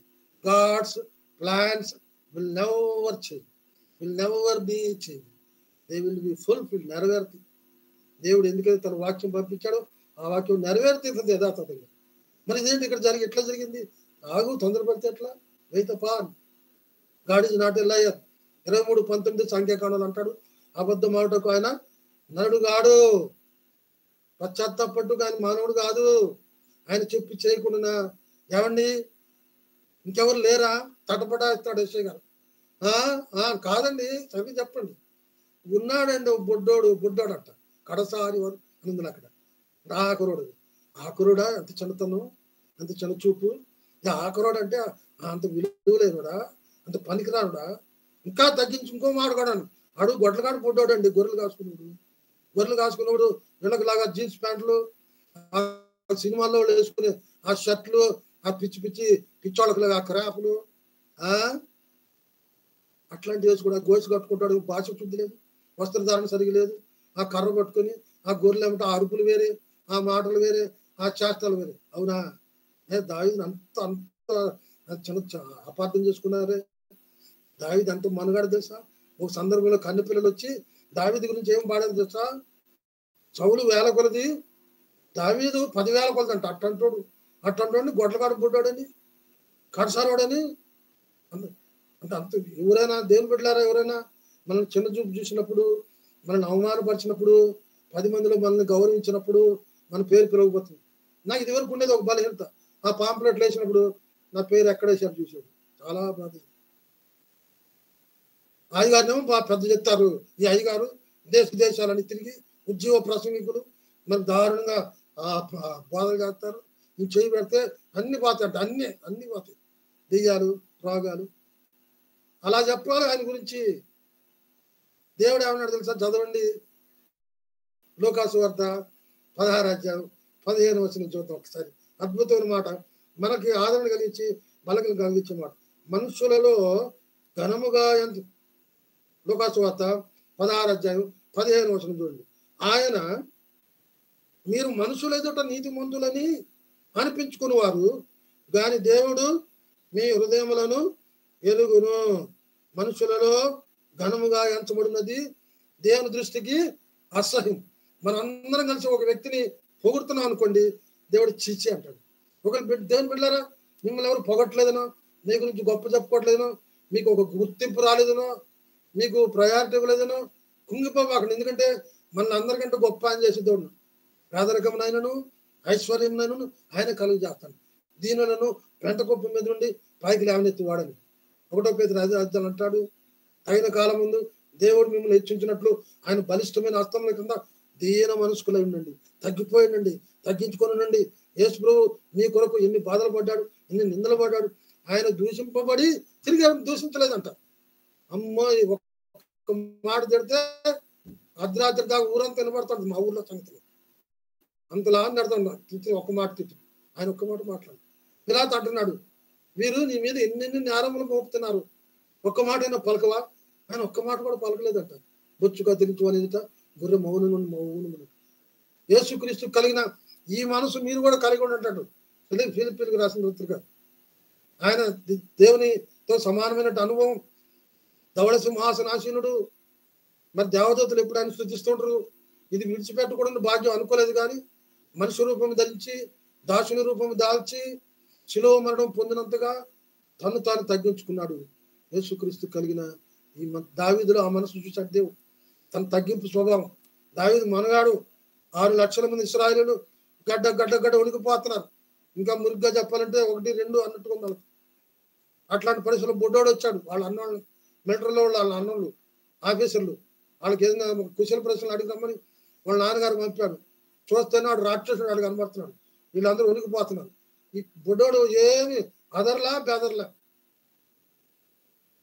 అదరాకుందువు చియోను కొండ వలె, బెదరాకుందువు బలమైన సింహం వలె, యేసయ్య నీ చెంత ఉండగా ఏ చింత నీకింక లేదుగా. నేను ఎవరొస్తున్నా వాడేవాడి పాట, అద్భుతమైన పాట. దావీదుకి ఏం భయం ఎట్లా? ఏంటి వీడు ఎవడు? దేవుని బిడ్డ, వీడు సున్నత లేని ఫిలిస్తీయుడు. వీడు చూసి భయపడుతున్నాడు. మీరు ఒక్క దెబ్బ నేను మాడగొడతాను. అమ్మ సౌలు పిలిచాడు, ఎర్రబడ్డా కొడతానండి. అడవిలో గొర్రెలు కాసుకుంటా ఉంటే ఒకసారి తోడేలు వచ్చింది, చీరేసాను పట్టుకుని. ఒకసారి సింహం వచ్చేసింది, చీల్ చేశాను. అతని మీద నమ్మకం కుదిరింది సౌలుకి. అవన్నీ భుజకీర్తులు, ఆ శిరస్త్రాణం, ఆ బాకులు డాళ్ళు షాకులు అన్ని కట్టుబెడతాయి. ఎప్పుడు నేను వాడలేదు. మామూలుగా వడిశాల కర్ర ఉంది, ఇది ఒకటి చాలు. ఎట్లా పిల్లోడు కదా, మీసాలు కూడా సరే. నా దేవుడు గొప్పోడు, ఆడికంటే కూడా ఒక్క దెబ్బతో పడగొట్టేశాడు. అట్లాంటి వాడు దావీదు. అందుకని దేవుడు దావీదు ఎవరో దేవుడికి తెలుసు, ఏర్పాటు చేసుకున్నాడు. అందుకని తండ్రి గారైతే సొంత తండ్రి తన సొంత కుమారుడి మీద మరి సరైన అభిప్రాయం లేకపోయింది, దేవుడికి ఉంది. వాడు రాగానే దేవుడు ఏమన్నాడో అది చూపించి ఇంకొక 2-3 నిమిషాలు నేను ముగిస్తాను. అప్పుడు అడవుల్లో గొర్రెలు కాసుకుంటా ఉన్నాడు. గొర్రెలు కాసుకుంటా ఉంటే కబురు వచ్చింది. తనకి ఏది జరగబోతుందో అప్పటికి తనకి తెలియదు ఆ సంగతి. నా బతికింతే ఈ గొర్రెలు కాసుకోవడమే. ఈ కొండల్లో లోయల్లో ఆ విష సర్పాలు, ఆ క్రూర మృగాలు ఎప్పుడేమవుతాయి నాకు తెలీదు. అయినా కూడా యెహోవా నా కాపరి, నాకు లేమి కలగదు. గాఢాంధకారపు లోయలో నేను సంచరించను, ఏ అపాయములకు నేను భయపడను. నీవు నా హౌ కాన్ఫిడెన్స్ వీ హ్యాడ్. ఇంకా దేవుని పట్ల అనుకున్న విశ్వాస వీరుడండి, యుద్ధ వీరుడండి. పిలిచారు, అతడు రాగానే చూడండి. లూకా సువార్త 1వ సమూయేలు 16వ అధ్యాయం 12వ వచనం చూడండి. అతడు వానిని పిలువనంపించి లోపలికి తోడుకొని వచ్చెను. అతడు ఎర్రని వాడును, చక్కని నేత్రములు గలవాడును, చూచుటకు సుందరమైన వాడునై ఉండెను. అతడు రాగానే నేను కోరుకున్నవాడు అతడే. సౌలు గురించి ఏమన్నాడు? నేను చెప్పిన వాడు ఇతడే. దావీదు గురించి ఏమంటున్నాడు? నేను కోరుకున్నవాడు ఇతడే. రెండు స్టేట్మెంట్లకి ఎంత డిఫరెన్స్, ఎంత వ్యత్యాసం ఉంది చూడండి. How blessed the second statement. మొట్టమొదటి ఆయన చూసినప్పుడు దేవుడు అన్నటువంటి statement not proper. It was not a pleasant one. It was not satisfactory. సంతృప్తి కలిగించేటువంటిది కాదు. అయితే డేవిడ్ రాగానే ఆయన అన్న మాట చూడండి, అద్భుతం మాట. నేను కోరుకున్న, అబ్బా ఎంత ఇంప్రెసివ్ ఉంది చూడండి ఆ మాట. ఒకళ్ళు నిన్ను గురించి అన్నాడు అనుకోండి, నేను కోరుకున్న వ్యక్తి లేకపోతే నన్ను కోరుకున్న వ్యక్తి అని దేవుడు అన్నప్పుడు ఈ జీవితానికి ఎంత భరోసా చూడండి. దేవుడు కోరుకున్న బిడ్డలుగా మనం ఉండాలని దేవుని యొక్క ఉద్దేశం. పిల్లరా మరి మనం పరిస్థితి చేసుకుందాం. ఒకరు మనం అనుకోవచ్చు అయిపోయింది నాకు టైము, మనం అనుకోవచ్చు మన ప్రయత్నం మన ప్రవర్తన మనం ఏదో ప్రార్థనలు చేస్తున్నాము, లేకపోతే ఆఫరింగ్స్ భాగిస్తున్నాము, లేకపోతే మీటింగ్లకు రెగ్యులర్గా వెళ్తున్నాము, దాన్ని బట్టి మేము మంచి వాళ్ళం నీతిమంతులు మంచిదే ఇవన్నీ చేయాలి. అయితే దేవుడు ఆ మాట మన అంటున్నాడా లేదా? నేను కోరుకున్నవాడు ఇది. ఆ మాట అనడానికి కారణం ఏంటంటే దేవుడు చెప్పాడు సమయంతో, నా చిత్తానుసారముగా ప్రవర్తిస్తాను. నేను ఎలా బైబిల్ ఇంకో కొంతమంది గురించి ఇచ్చాడు ఆ మాట. దేవుడు మోసే గురించి అంటాడు, భూలోకం అంతట్లో సాత్వికుడు అంట. సాత్వికులు ధన్యులు, వారు భూలోకమును స్వతంత్రి. భూలోకం అప్పచెప్పాడు మోసే అంట. భూలోకం అంతట్లో కూడా సాత్వికుడు అంట. ఇంకొక మాట అన్నాడు మోసే గురించి, అన్నపిన బ్రహ్మాండమైన మాట, దేవుని ఇల్లు అంతట్లో నమ్మకమైన మాట అంటాడు. అబ్బబ్బబ్బ, దేవుని బిడ్డలని దేవుడు ఆ విధంగా పిలుచుకోవాలని చూస్తుంటాడు. ఇప్పుడు ఈ సాయంకాల సమయంలో దేవుడు ఈ మాటలు మనం ధ్యానించుకోవడానికి, నేనైతే కానీ ఉంటున్నా, మీరైతే కానీ, అది గారు బాబు ఐజక్ గారు అయితే కానీ, మన పట్ల దేవుడు ఆ మాట అంటాం చాలా ఆశ్చర్యకరమైనటువంటి స్థితి. ఎవరికి పడితే వాళ్ళకి దేవుడు ఆ మాట అన్నాడు కదా. అలా ఉండాలని దేవుడు మన పట్ల కోరుకుంటాడు. అది మంచి సాక్ష్యం, అది మంచి స్థితి. అది తన చిత్తానుసారంగా మనం ఉన్నప్పుడు, దేవుని మనసుని మనం గెలుచుకున్నప్పుడు మనకు తిరుగులేదు, మనకి ఎదురు లేదు, శత్రు భయం లేదు, రోగాల భయం లేదు, మరి సమస్యల భయం లేదు, బ్రతుకు భయం లేదు, నిరీక్షణ. బ్లెస్సెడ్ హోప్ అంటాడు పరిశుద్ధ పౌలు. ఈ జీవితం ఏమైపోద్దో, ఈ బతుకేమైపోద్దో, నాకేమైపోద్దో, నా కుటుంబం ఏమైపోద్దు, ఈ శత్రువు పెట్టే పనులు ఇవన్నీ. దేవుని బిడ్డలు సంతోషంగా ఉండటం వాడికి ఇష్టం లేదు, దేవుని బిడ్డలు ఆరోగ్యంగా ఉండటం వాడికి ఇష్టం లేదు, దేవుని బిడ్డలు ధైర్యంగా ఉండటం వాడికి ఇష్టం లేదు, దేవుని బిడ్డలు ప్రార్థన చేయడం వాడికి ఇష్టం లేదు. ఒక ముఖ్యమంత్రితో నేను మాట్లాడానుకోండి, అది నాకు చాలా గొప్ప. అయితే దానికంటే గొప్ప దేవునితో మాట్లాడు. కొన్ని నిమిషాలు దేవుని సన్నిధిలో ప్రార్థన చేస్తే సర్వలోక సృష్టిగా దేవుడితో మాట్లాడటం సాతానుడికి అది ఇష్టం లేదు. ఈ వ్యక్తి దేవునితో ఎందుకు మాట్లాడాలి? దేవునితో మాట్లాడకుండా ఈ వ్యక్తిని చేయాలి. ఎందుకంటే ఈ వ్యక్తి దేవునికి ప్రార్థన చేస్తే ఆయన వింటాడు, ఆయన విని ఊరుకోడు, వాళ్ళు అడిగిని ఇస్తాడు. ఇవ్వగానే వీళ్ళు ఏం చేస్తారు? విశ్వాసం పెరిగిపోతుంది. విశ్వాసం పెరిగిగానే వాళ్ళ సంఘంలో వచ్చి సాక్ష్యం చెప్పొద్ది, దేవుడు నాకు ఫలానా విషయంలో దేవుడు ప్రార్థన చేశాను, నాకు మేలు చేశాడు. అందరూ వింటారు. వినటం వలన విశ్వాసం కలుగుతుంది, వాళ్ళు కూడా ప్రార్థన చేస్తారు. అమ్మో ఎంత లాస్ అది! సాతానుడి యొక్క రాజ్యానికి చాలా లాస్. దానికి ముందు మూలం ఎవరో వాళ్ళు చూసి వాళ్ళు దెబ్బ కొట్టాలి. వాళ్ళు ప్రార్థన చేయని చేస్తే దేవునికి మహిమ రాదు. దేవునికి మహిమ రావడం అనేది సాతానుడికి అస్సలు ఇష్టం. సాతానుడికి ఆగర్భ శత్రు. సాతానుడు దేవదేవునికి ఆగర్భ శత్రువు. దేవుడు ఏదైనా మంచి పని చేస్తున్నాడు దాన్ని చెడగొట్టడమే వాళ్ళ ఉద్దేశం. ఫ్రమ్ ద వెరీ బిగినింగ్ దేవుడు ఏం చేస్తున్నాడో ఆరాధిస్తూ ఉంటాడు, అక్కడికి వెళ్ళి పాడు చేయటమే పని. దేవుని బిడ్డలు భక్తిని పాడు చేయాలి, దేవుని బిడ్డల విశ్వాసాన్ని పాడు చేయాలి, వాళ్ళకి ఏదైనా అనారోగ్యం కలిగించాలి, వాళ్ళకి ఏదైనా అధైర్యం కలిగించాలి కదా. అమ్మమ్మ దేవన్నాడు, ఇది నిజమా? ఇది ఫస్ట్ డౌట్ అనమాట. అప్పుడు డౌట్ డౌట్ డౌట్, భార్య భర్తలకు డౌట్, తల్లిదండ్రులకు పిల్లలకు డౌట్, ఉద్యోగాల్లో డౌట్. మనిషిని నమ్ముకున్నటువంటి స్థితి తప్పిపోయింది. ఎదుటి మనిషిని నమ్మలేకపోతున్నాడు ఈరోజు. ఎందుకంటే అట్లా అయిపోయింది దాని క్రియేషన్. ఎందుకంటే ఈ రాజ్యం మంది కాదు, ఈ భూమి మంది కాదు. ప్రభువుని సిలువ వేయడానికి తీసుకెళ్లేటప్పుడు ప్రభు ఒక మాట, బాధకరమైన మాట, ఈ లోక అధికారి వచ్చుచున్నాడు అంటే ఆ మాట చదివినప్పుడు నాకు బాధ అవుతుంది, భయం అవుతుంది. ఈ లోక అధికారి ఎందుకంటే వాళ్ళ రూలింగ్ ఇప్పుడంతా అతను చెప్పినట్టు ఈ పరిపాలన జరుగుతుంది. దేవుని బిడ్డలను అతలాకుతలం చేయాలి, దేవుని బిడ్డలు పాడు చేయాలి, భారతదేశం హిందూ దేశం మార్చేసి క్రైస్తవం లేకుండా చేయాలి, చట్టాలు మార్చాలి, సాధనాలు మార్చాలి, బాధ పెట్టాలి, హింసించాలి, పర్సెక్యూషన్. పరిశుద్ధ పౌలు అంటాడు, బతికున్నానా క్రీస్తే, చావైతే లాభం. ప్రభు ఒక మాట అంటాడు, తన ప్రాణాన్ని కాపాడుకునేవాడు దాన్ని పోగొట్టుకుంటాడు. నా కొరకు, నా స్వార్థ కొరకు ప్రాణాన్ని పోగొట్టుకునేవాడు దాన్ని కాపాడుకున్నాడు. బిడ్డలారా, చాలా ఎక్కువ మాట్లాడితే ముగిస్తున్నాను. దేవుని చిత్తం అయితే మరొకసారి అయ్యగారు సమయిస్తే ఇంకోసారి చూద్దాం. నాకు తెలిసినంతా మీకు చెప్పాలని ఉద్దేశంతో తప్ప నాకు బాగా తెలిసిన అని కాదు అని మీ ప్రార్థన జ్ఞాపకం చేసుకోండి. ఈ సమయం నాకు ఇచ్చినటువంటి దైవతండి ఐజక్ గారికి, అమ్మాయి పాప సంధ్య కృపా సంధ్య, నా కుమార్తె పేరు కూడా సంధ్యను ఇస్తుంది బాగా. మా కోసం ప్రార్థన చేయండి. బిడ్డలందరూ కూడా ప్రార్థన చేయండి. ఇంత ముగిస్తున్న చిన్న ఒక్క ముక్క ప్రార్థన చేసి సమయం. పరిశుద్ధమైన దేవ, కృప కలిగిన మా పరలోక తండ్రి, స్తోత్రాలు, నమస్కారం. మాటలు ఏమైనా తప్పునట్టు ప్రార్థించండి. అంటే బిడ్డలందరినీ ఆశీర్వదించండి. ఎక్కడొక్కటి మీ బిడ్డలుగా, మీ రాజ్యంగా, మీ సాక్షులుగా, మీ నీతిని, మీ రాజ్యాన్ని వెతికే బిడ్డలుగా మమ్మల్ని ఆశీర్వదించండి. మీరు అక్కడ పర్యంతం అద్భుతమైన భక్తి జీవితం, విశ్వాస జీవితం, పరిశుద్ధతను మీరు మాకు దయచేయండి. ఈ సమయాన్ని అప్పచెప్పినటువంటి గారిని, మరి పాపని తండ్రి, బిడ్డలందరూ తండ్రి, పేరు పేరుని ఆశీర్వదించి వారి పరిచయం భూదివంతముల వరకు విస్తరింపజేయండి. సరిహద్దులు విశాలపరచండి. సేవలో ఈ పరిచర్య అంతకంతకు మరి కొనసాగించడం కృప తెచ్చింది. ఆటంకాలు, అవరోధాలు మీరు నిర్మూలించండి, నిరోధించండి ప్రభు. శత్రువుకి అక్కడ అవకాశం లేకుండా మీరు మానిపోనండి. అందరినీ ఆశీర్వదించండి. నీ ప్రియ కుమారుడు, మా ప్రభు, మా రక్షకుడైన యేసుక్రీస్తు వారి శ్రేష్టమైన నామములో స్తుతించి ప్రార్థించి వేడుకొంచున్నాము తండ్రి. ఆమేన్. థ్యాంక్ యూ పాస్టర్ గారు. చక్కటి అందరి మీతో పెట్టుకోండి. థ్యాంక్ యూ పాస్టర్ గారు, చక్కటి వర్తమానం అందించారు. ఈ మీట్ తరపున, ఈ కామ్రేడ్ గ్లోరియస్ పరిచయల తరపున ప్రత్యేకమైన వందనాలు మీకు తెలియజేస్తున్నాం పాస్టర్ గారు. దేవుని బిడ్డలారా, చక్కటి వర్తమానము. సమయం ఎక్కువైంది, ఎక్కువగా వివరించలేము. కానీ ఒక మాట, ఆత్మీయంగా ఆరంభించిన మనము ఆత్మీయంగానే మన యాత్రను ముగించాలి.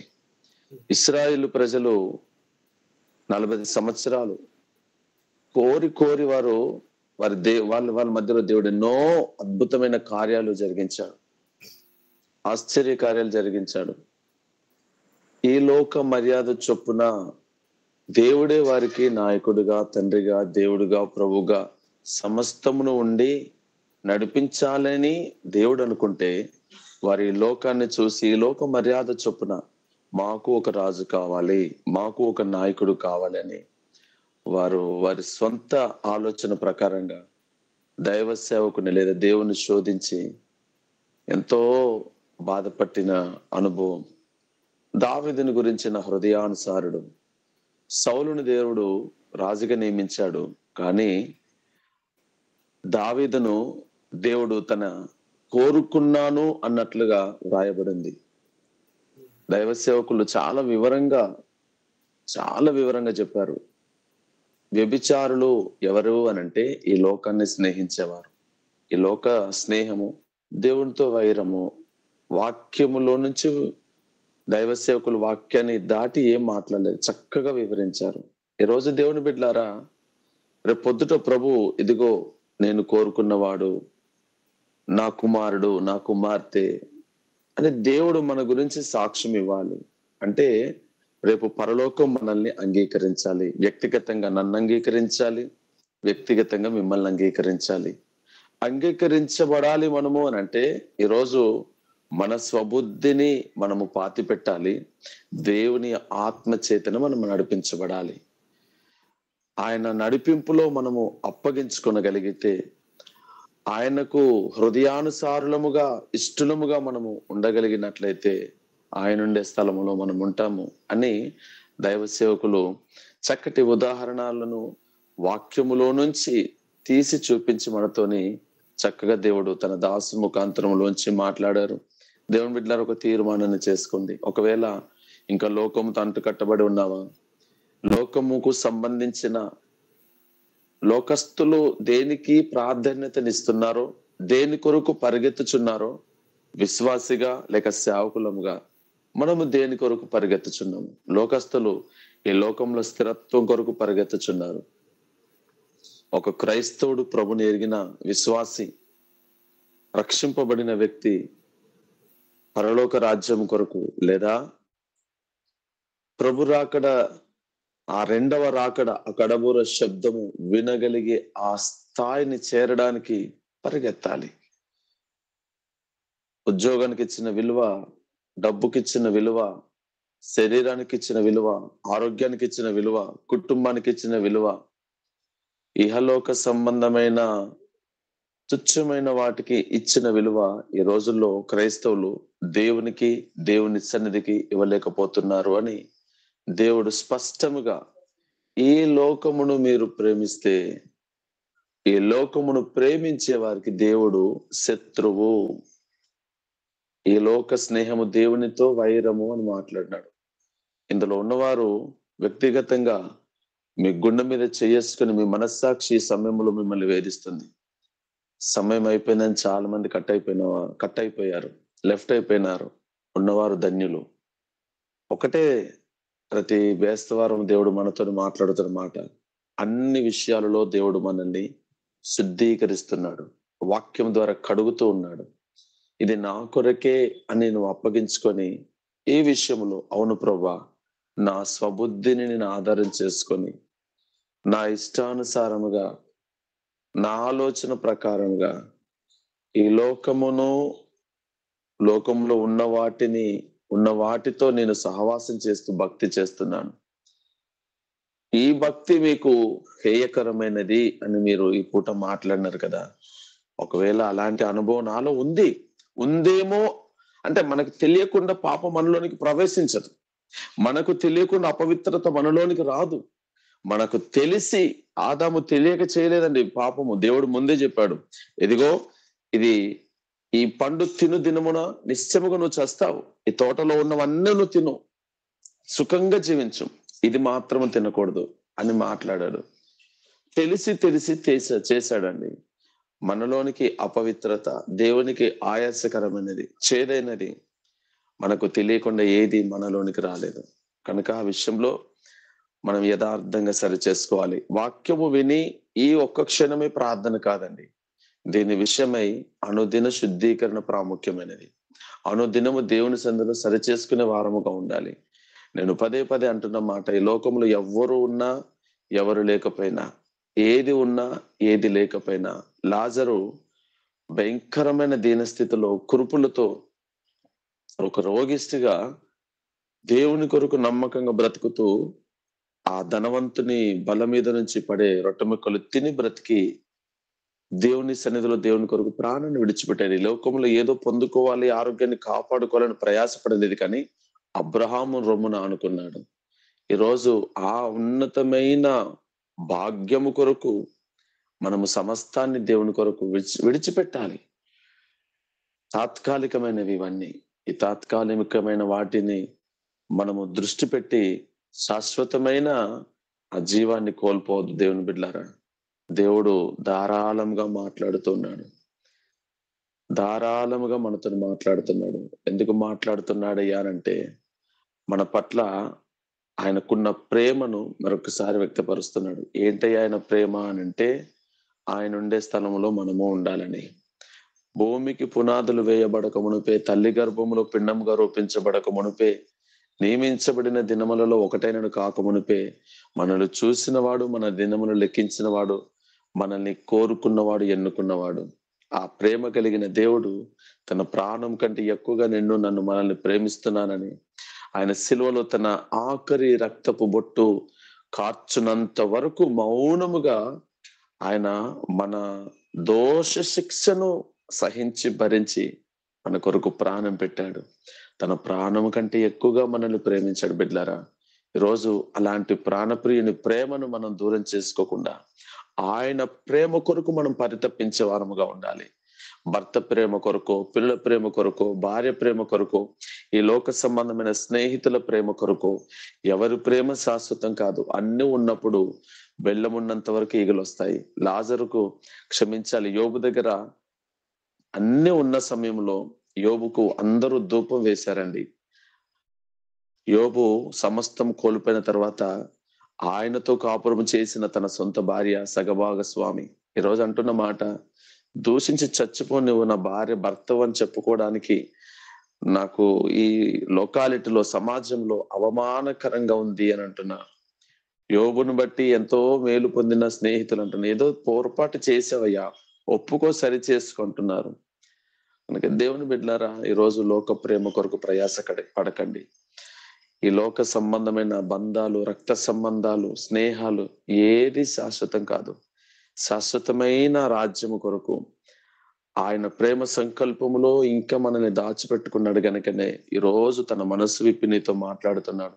ఇశ్రాయేలు ప్రజలందరూ నా నడిపింపును అప్పగించుకొనకుండా ఈ లోక మర్యాద, ఈ లోక పద్ధతుల కొరకు వెళ్ళారు. రోజు ఎంతో భయంకరమైన శ్రమలు, నష్టము, ఇవన్నిటి వెనకాల కారణం ఏంటంటే స్వబుద్ధి, ఈ లోక మర్యాద, ఈ లోకముతో స్నేహము, ఈ లోకాన్ని ఆశించి బైబిల్ గ్రంథములో ఎన్నో ఉదాహరణలు దైవ సేవకులు మనకు వివరించారు. ఒక తీర్మానం చేసుకుందాం, కళ్ళు మూసుకోనండి, చివరి ప్రార్థన చేసుకుందాం. ఇంతగా ప్రభు మనల్ని ప్రేమించిన ఆయన ప్రేమ అంతటిని బట్టి 2 చేతులెత్తి స్తోత్రాలు చెల్లిద్దాం. స్తోత్రం, స్తోత్రం, స్తోత్రం, స్తోత్రం, ఆమేన్, ఆమేన్, ఆమేన్.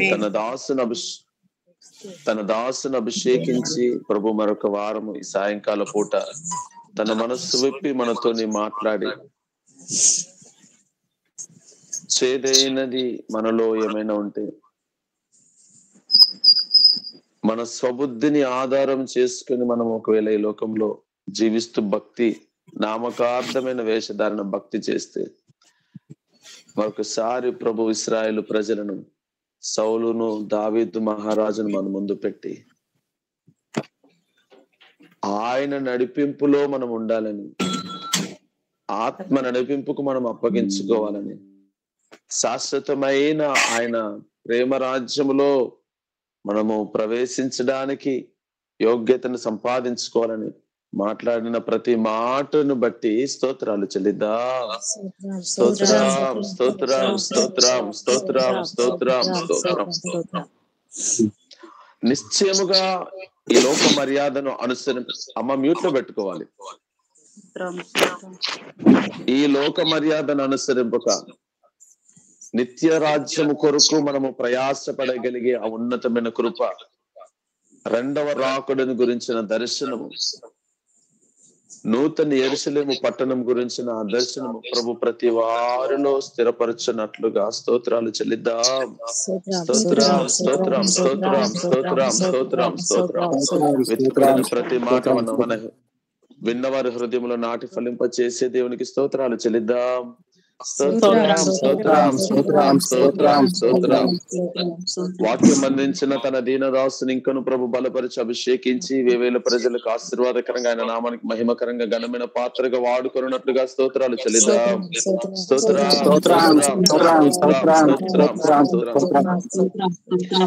ఈ మీట్లో పాలు పొందిన ప్రతి ఒక్కరిని ప్రభు పేరు పేరున దీవించి ఆశీర్వదించి ఆయన ఉన్నతమైన కృప చేత బలపరచున్నట్టు స్తోత్రాలు చెల్లిద్దాం. స్తోత్రం, స్తోత్రం, స్తోత్రం, స్తోత్రం, స్తోత్రం.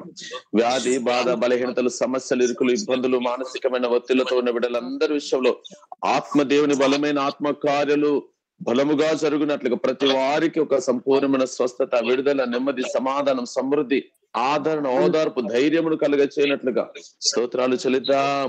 స్తోత్రం, స్తోత్రం, స్తోత్రం, స్తోత్రం. తండ్రి, కుమార, పరిశుద్ధాత్మ త్రియేక దేవునికి స్తోత్రాలు చెల్లిద్దాం. స్తోత్రం, స్తోత్రం, స్తోత్రం, స్తోత్రం. ఆయన నిత్య మహిమ కొరకు మనల్ని సిద్ధపరుచున్నట్లుగా స్తోత్రాలు చెల్లిద్దాం. స్తోత్రం, స్తోత్రం, స్తోత్రం, స్తోత్రం, స్తోత్రం. ఆమేన్. చివరి ప్రార్థన. మహాగణుడా, మహాపరిశుద్ధుడైన మా తండ్రి, ఈ సాయంకాల వేళ జరిగిన గూగుల్ మీట్ అంతటిని ఆదరించేంత వరకు మీరు భారమిత్రుడు పెంచినందుకు స్తోత్రాలు. దేవా, ఈ సాయంకాల వేళ మీ చలనైన స్వరమును మీరు మాకు వినిపింప చేశారు, మీకు స్తోత్రాలు. ఇశ్రాయేలు ప్రజలు ఈ లోక మర్యాద చొప్పున వారు వెళ్ళడానికి ఇష్టపడ్డారు. దేవా, ఈ కడవరి దినములలో ఇదిగో ప్రభు, మేము మీ ఆత్మచేత నడిపించబడాలని, లోకమునకు వేరే బ్రతకాలని, మీ కొరకు మేము నాయనా ప్రతిష్ఠించుకునే నమ్మకంగా మీరు ఆకడు కొరకై సిద్ధపడాలని ప్రభువా, అయ్యా ఈ సాయంకాల వేళ మీరు మీ దాసుని ముఖాంతరంలో నుంచి మాతో మాట్లాడి హెచ్చరించినందుకు స్తోత్రాలు. ఈ విన్న మాటలు ఇది నాకు కాదు, విన్నవే చదివినవే అనుకొని మేము నిర్లక్ష్యము చేయకుండా దేవా మీకు స్తోత్రాలు నాయనా. వాక్యానుసారమైన జీవితం కలిగి ఎక్కడ మేము కొరత కలిగి ఉన్నామో, లోపం కలిగి ఉన్నామో, చేదైన అనుభవాలు, ఆయాసకరమైన ప్రతిదీ తొలగించుకొని ఇదిగో మీ ఎదుట నిలబడగలిగిన ఒక యోగ్యులముగా మేము సిద్ధపడినట్లుగా, బలా నమ్మకమైన మంచి దాసుడా, దాసురాలా, ఇదిగో ఇతడు కోరుకున్నవాడు, నేను కోరుకున్నవారు అని మీ చేత సాక్ష్యము పొందగలిగే ఉన్నతమైన ఆత్మీయ జీవితమును సంపాదించుకొనడానికి సమృద్ధి అని మీకు కృప దయచేయమని వేడుకుంటున్నాను. వచ్చిన బిడ్డలందరినీ మీరు దీవించండి, ఆశీర్వదించండి అయ్యా. జన్మదినాలు జరుపుకుంటున్న బిడ్డలందరినీ మీరు దీవించండి నాయన. కృప క్షేమములతో నింపమని వేడుకుంటున్నాను. ఈ సంవత్సరము సమృద్ధి అనే కృప క్షేమకరమైన అనుభవాలు గుండా మీరు నడిపించమని వేడుకుంటున్నాను. వివాహ దినములు జరుపుకుంటున్న బిడ్డల వైవాహిక జీవితాలను మీరు దీవెనకరంగా మార్చండి. ఆ కుటుంబాల ద్వారా మీరు మహిమ పొందినట్లుగా కృప దయచండి. అనారోగ్యాల చేత ఉన్నవారు, కుటుంబాలలో అసమాధానాల చేత, విభేదాల చేత, గొడవలతో ఉన్నవారు ఉన్నారయ్యా. ఇదిగో ప్రభా, ఆర్థిక ఇబ్బందులతో ఉన్న బిడ్డలు ఉన్నారు, నిరుద్యోగ సమస్యలతో ఉన్న బిడ్డలు ఉన్నారు. అన్నింటికంటే ప్రాముఖ్యంగా నా తండ్రి చెప్పుకోని సమస్యలు ప్రతి వారిని మీరు దర్శించుదురుగాక. కుటుంబాలు సమాధానము దయచండి నాయన. నిరుద్యోగ సమస్య నుంచి విడుదల దయచండి నాయన. గర్భములను తెరవండి నాయన. మానసికమైన ఒత్తిళ్లు తొలగించండి. ఆర్థిక ద్వారాలు తెరవండి నాయన. మరణకరమైన రోగపు ఆత్మలను మీరు బంధించమని వేడుకుంటున్నాను అయ్యా. ఆత్మీయంగా నాయన ఎక్కడ దూరమయ్యారో, ఎక్కడ పతనమైపోయారో, ఇదిగో జీవించుచున్నామన్న పేరుతో నాయన ఆత్మీయ పతనావస్థలో ఉన్న బిడ్డలందరినీ నాయన ఆత్మీయంగా నూతన పరచండి నాయన. ఈ కడవరి దినములలో ఎక్కడ నాయన అయ్యా మోడుబారిపోయారు, ఎక్కడ ఆగిపోయారో, ఎక్కడ పతనమైపోయారో, ఏ విషయంలో మీ సన్నిధిలో ముందుకు సాగలేక బంధించబడి ఉన్నారో, యేసు నామములో ప్రతి వారి మనోనేత్రాలు తెరవబడును గాక.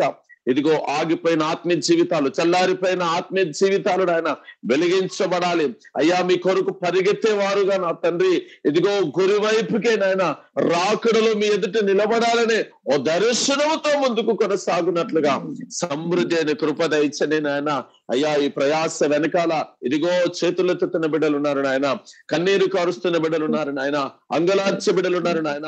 పేరు పేరును మీరు దీవించండి నాయన. సమృద్ధి అయిన మీ కృప చేత నింపండి నాయన అయ్యా. మీ జ్ఞాపకార్థంలో నాయన వారిని చేర్చుకొనమని వేడుకుంటున్నాను. వారి ప్రయాసకు తగిన ప్రతిఫలము నిశ్చయముగా మీరు కలిగించండి అయ్యా. బిడ్డలను మీ నామములో దీవిస్తున్నాము నా తండ్రి, మీకు స్తోత్రాలు. ఇదిగో ప్రభా, ఈ యొక్క కార్యక్రమం అంతటిని రికార్డింగ్ చేస్తున్న విదాసుడు అయ్యా రాజేష్ను కూడా మీరు దర్శించి అయ్యా పరిచయను దీవించండి. ఇంకను వేల ప్రజలకు దీవెనకరంగా మీరు మార్చుకోమని వేడుకుంటున్నాను. పాలు పొందిన బిడ్డలందరినీ, వారి కుటుంబాలను, వారి పరిచయను మీ కృపకు అప్పగిస్తున్నానయ్యా. మీ కృపలో దాచుకోండి నాయన, రెక్కల నీడలో భద్రపరచుకోండి నాయన. ఈ ఉపదేశంలో నాయన స్థిరపరచిన తండ్రి మీకు స్తోత్రాలు నాయన అయ్యా. ఎవ్వరు కూడా నిర్లక్ష్యముగా విడిచిపెట్టకుండా నా ప్రభా అంతము వరకు నాయన ఈ చెప్పబడుతున్న ప్రతి మాటను నెమరవేస్తున్నా తండ్రి అయ్యా. అనుదినము శుద్ధీకరించుకుంటున్నా తండ్రి, మీ ఎదుట నిలబడగలిగిన యోగ్యతను అయ్యా సంపాదించుకునే కృప మాకు దయచేయమని వేడుకుంటున్నాను. ఈ మీటంతటిని కూడా మీరు మహిమకరంగా ఈ దినము వరకు మీరు జరిగించినందుకు స్తోత్రాలు. ఇకనో ముందున్న దినాలు మీరు ఆకడ పర్యంత వరకు కూడా ఈ పరిచయను నాయన మీ నామ మహిమ కొరకు మాత్రమే జరుగునట్లుగా కృప వెంబడి కృపను అనుగ్రహించమని మరొకసారి వాక్యం అందించిన మీ దినదాసుని మీరు బలపరచండి, పరిచయను దీవించండి, కుటుంబాన్ని ఆశీర్వదించండి, వారి అవసరతల అక్కర్లు మీరు తీర్చమని వేడుకుంటున్నాను అయ్యా. వేవేల ప్రజలకు దీవెనకరంగా నాయన అనేకులను మీ వైపుకు త్రిప్పగలిగిన ఒక దివిటిగా బలపరిచి వాడుకొని మీ నామానికి మహిమ తెచ్చుకున్నామని అల్పులమైన మమ్మల్ని ప్రేమించి ఇదిగో ప్రభు మీ ప్రియ బిడ్డలతో కలిసి కొద్ది సమయము అయ్యా మీ సందులో గడపడానికి మీరు ఇచ్చిన భాగ్యానికై మీకు వందనాలు చెల్లిస్తూ మరొకసారి నాయన మీట్లో పాలు పొందిన నా ఆత్మీయులందరినీ మీ చేతికి అప్పగిస్తున్నానయ్యా. వారి కుటుంబాలను మీ చేతికి అప్పగిస్తున్నాను, వారి పరిచయను మీ చేతికి అప్పగిస్తున్నాను. వాక్యం అందించిన మీ దాసుని కూడా మీ చేతికి అప్పగిస్తుంటూ మహిమంతు మీ నామానికి మాత్రమే ఆరోపిస్తూ యేసు నామంలో ప్రార్థించి పొంది నాము తండ్రి. ఆమేన్. ఆమేన్. మన తండ్రి అయిన దేవుని ప్రేమ, కుమారుడైన యేసు ప్రభుల వారికి కృప, పరిశుద్ధాత్మ దేవుని సన్నిధి, సమాధానము మనకును సకల పరిశుద్ధులకును మరి ముఖ్యంగా మీట్లో పాలు పొంది తీర్మానం చేసుకున్న బిడ్డలకి వాక్య పరిచయం చేసిన తన దాసుకునికి సదాకాలము తోడయ్యండి ఆయన మహిమ కొరకు సిద్ధపరచును గాక. ఆమేన్. ఆమేన్. హల్లెలూయా. హల్లెలూయా. హల్లెలూయా.